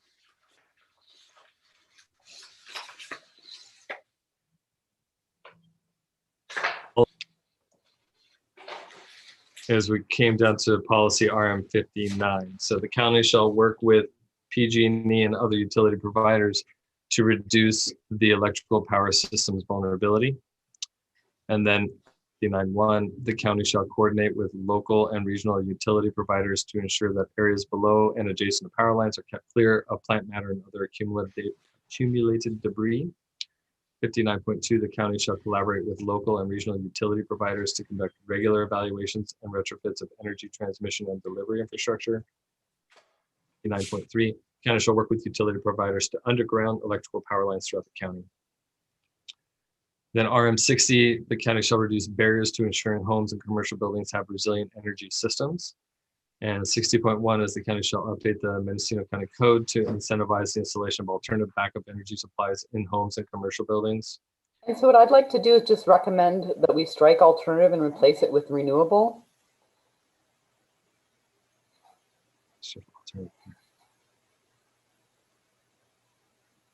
Okay.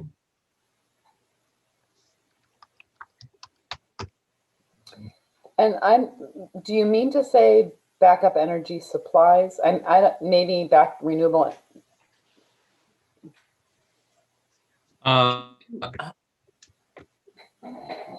Yeah, Backup basically. and supplies are weird to me. So either renewable backup energy or renewable energy supplies, I'm not sure. But like having all those together seems weird.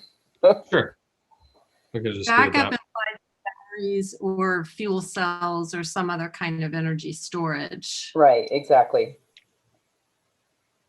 Renewable backup. Renewable backup energy storage. So renewable backup energy storage would be a fuel cell rather than a generator. Okay, so do you want renewable backup energy storage? I'm fine with it the way it is. Okay. Yeah. And All same issue with the next one with alternative backup energy systems, just renewable backup energy. Thank you for letting me do this. Renewable backup.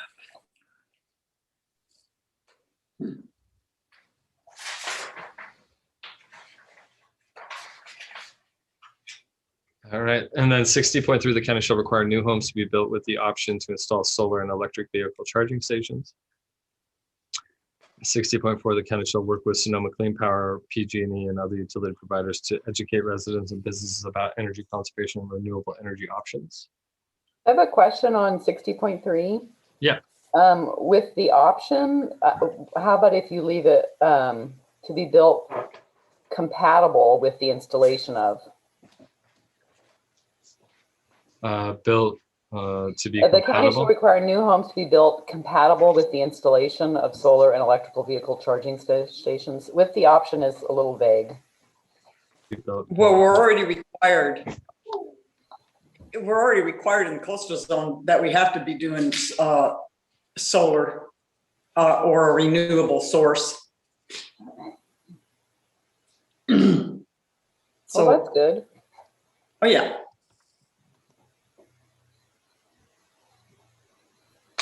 How's that? Thank you.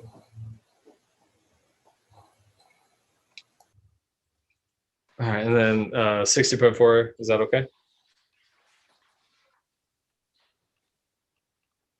Moving on to the next section. Excuse me, Aaron. Yes. Go back to soil resources policies because I think this is a formatting issue. It jumps from 60, where you were just at now, to 59. So we're going to need to make a correction on that. Yeah, we'll go through and double check all of the numbering. Okay.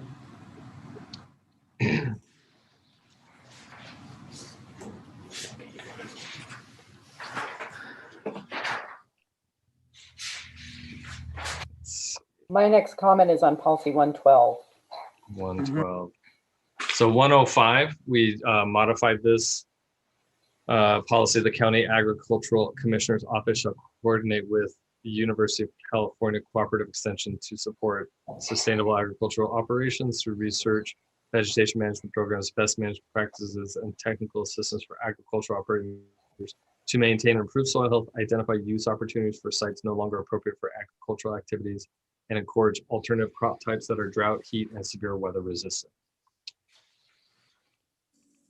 And then we'll move on to, under policy RM109, we added a bullet, the number of ownerships and land use intensities adjacent to parcels classified as agricultural lands or rangeland shall be minimized. And then you said RM12, So our right before that, RM11, the county shall develop an agricultural disaster training program and networking opportunities for farmers and agricultural agencies to increase agriculture's resilience to climate change hazards. Mhm. So my recommendation on 112 is just to add carbon sequestration before timber growing and harvesting with a comma.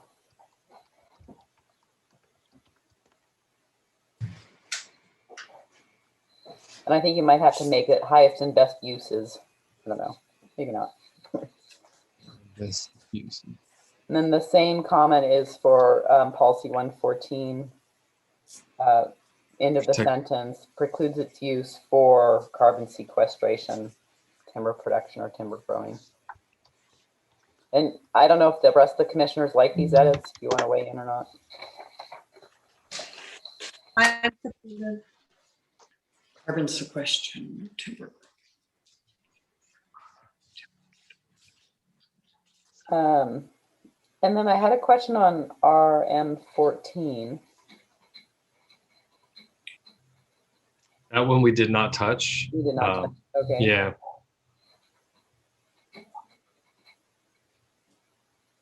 Aside from a which turned into a that. Yeah.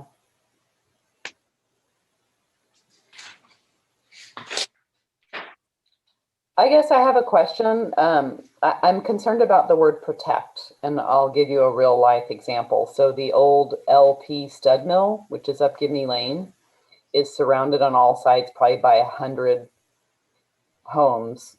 It's surrounded on all sides by residential, and it's considered industrial zoning. So when you say you're going to protect it, does that mean that in the future you would never be able to rezone that property unless you did an amendment to the general plan and change this policy? Well, so it would obviously with industrial, depending on what district you'd be going to, it may require a general plan amendment, and we would be looking at whether or not that's something that could be approved. There are very limited parcels within the county that are zoned industrial at this time. That is really, I believe, the intent behind that policy is to preserve the limited number of parcels that are zoned for industrial use at this time. But that doesn't mean that, you know, a prospective purchaser or somebody looking to undertake a project couldn't apply for a rezone, and then that would be reviewed upon its individual merits based upon the site and surrounding land uses. Yeah, so typically the way that I understand this to happen, then you would have to come in and ask for a general plan amendment for this before you could do your submittal to rezone. Isn't that correct? So Yes, make it into a two-part process.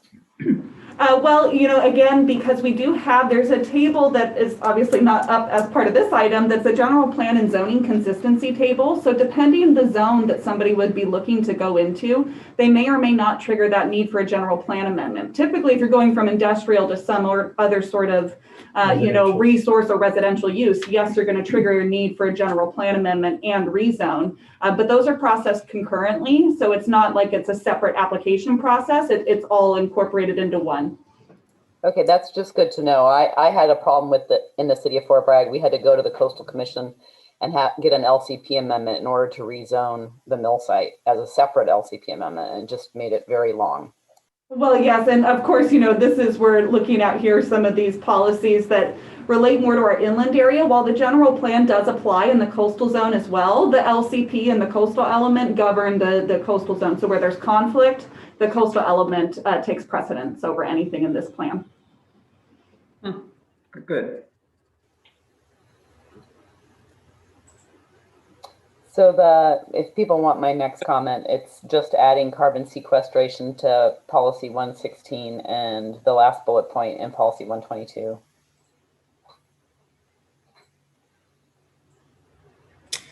For 116.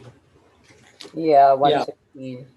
So where just put carbon sequestration before reforestation. Okay, I figured that was the case. I just wanted to double check. Yeah. All right, and then you redundant, but I'm big on this. so for 118, 122, the last bullet point. Oh, you want to do 118 first? Yeah, 118. So we did modify this one so that the county shall coordinate with private and public landowners to protect forest growing stocks and timber supply from bark beetles and other forestry pests and diseases, and provide infrastructure such as facilities that can store and process bark beetle infested wood and debris to support a diversified wood products industry. Okay. And then you said 122, you want a last bullet? Yeah, managing the property for carbon sequestration or timber production is no longer feasible. I have a question on the one you just read. Isn't that more of an action item than a policy?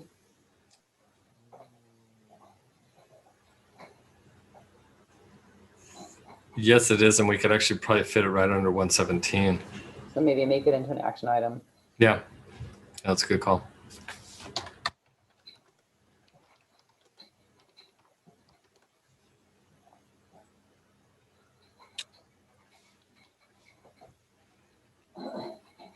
I have a question about 117 if we're kind of going back up there. And again, I'm not a forester and I don't perceive to know that I know all this, but my understanding of what a sustained yield basis is that it's managing a forest so that you can harvest it at a sustained rate over a period of time. And if we're talking about trying to potentially encourage carbon sequestration, might we not be looking at management regimes that are not encouraging the ongoing removal of as much carbon from a forest as would be in a sustained yield basis? I know that's kind of a big, broad question, and maybe it's a can of worms we don't want to open up right now, but. My recommendation would be, because I think that is a larger topic, to not necessarily address it here, but if this is something that the commission wishes to look at further, this is something that we could discuss coming back with an additional general plan amendment item in the future to look deeper into that. Okay. I would suggest adding that the list of policies that we want to review at a later date, and possibly even inviting the Climate Action Committee to weigh in on that issue. I'm sure they'd love that.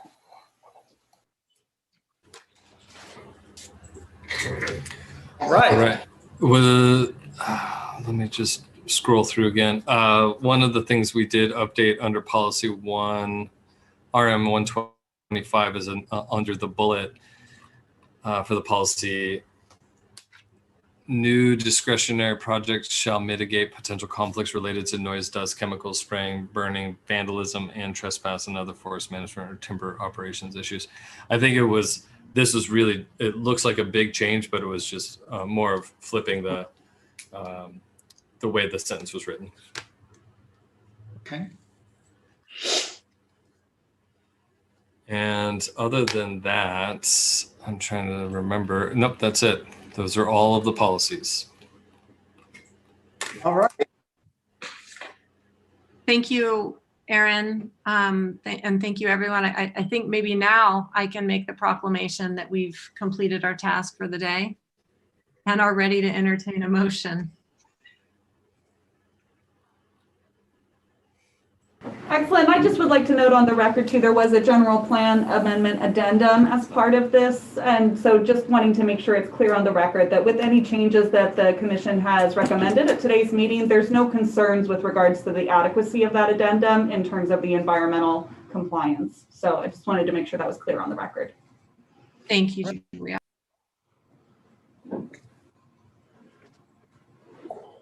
Okay, so if there is additional discussion, let's have that now. And if there's no additional discussion, I'm ready to entertain a motion.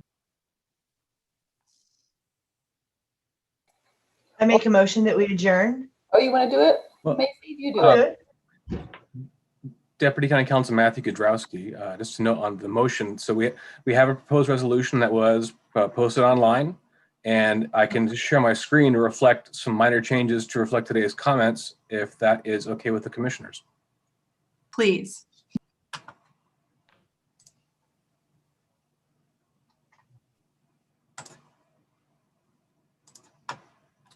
Okay, I believe that screen is being shared. Is that coming over? Yes, we see it. So all I have is modified in item number 2, that we are incorporating the revisions recommended by CAL FIRE and as modified by the Planning Commission at its April 15th, 2021 meeting. Further in that sentence, I have also added two words to make it the Climate Adaptation Vulnerability Assessment. And then I've defined that entire thing as the safety element to try and simplify that going forward in the resolution. And that's why I've deleted some language in that paragraph 3. So we're finding that the safety element is consistent with those elements of the general plan. And that would be it. The motion. So the motion would be to adopt this resolution as revised. Okay. And I'll stop my share, unless there are questions. I would move that we adopt the resolution as revised. I'll second it. That was Pollen with a second by Morse. Okay.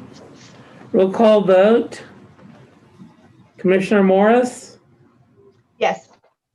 Commissioner Pollen, Yes. Commissioner Wiedemann, Yes. Commissioner Jones, Yes. Chair Purnell. Yes. Motion passes unanimously. Wonderful. Again, thank you everybody for working through that. I think we will wind up with a better document as a result. And I hope it's CAL FIRE's prompt blessing. And I want to thank Aaron and Nash and Julius and the commission that we basically, you know, just went a little deep. We went a lot deeper into it. And appreciated everybody's patience to do that. Wonderful. Thank you very much. I just want to go ahead and apologize to the commission that we did not upload the red line version sooner, but I think we were able to get through everything we needed to do. Thank you, Planning Commission, for doing this. And now we can go ahead and move to the next steps. Just a reminder for the chair, I think we still have that person under public expression that wishes to speak. Mm-hmm. Okay, let's take that person and give them their 3 minutes. Excellent. So we are going to go ahead and allow Ms. Weibel here into the meeting. Ms. Weibel, you're now in the meeting, and I'm going to go ahead and run a timer here on my phone and just let you know when you have 30 seconds remaining once you start speaking. So please go ahead and state your name for the record when you're ready.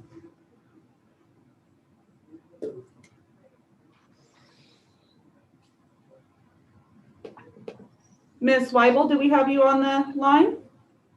Yes, can you hear me? Oh, yes, now we can. Please go ahead and start by stating your name for the record and then go ahead, begin with your comments. Yeah, Anne-Marie Weibel. Hi. Since 2019, I attended several hearings about communication facilities.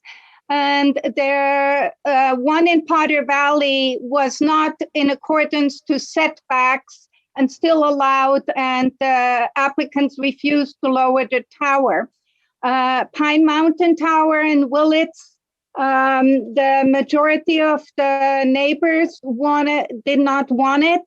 AT&T encouraged staff to write letters in support, and because of the rewording, the first vote didn't count, and then 2 people had to be excused, and another person couldn't be there, even though she informed the committee that she could not make that day.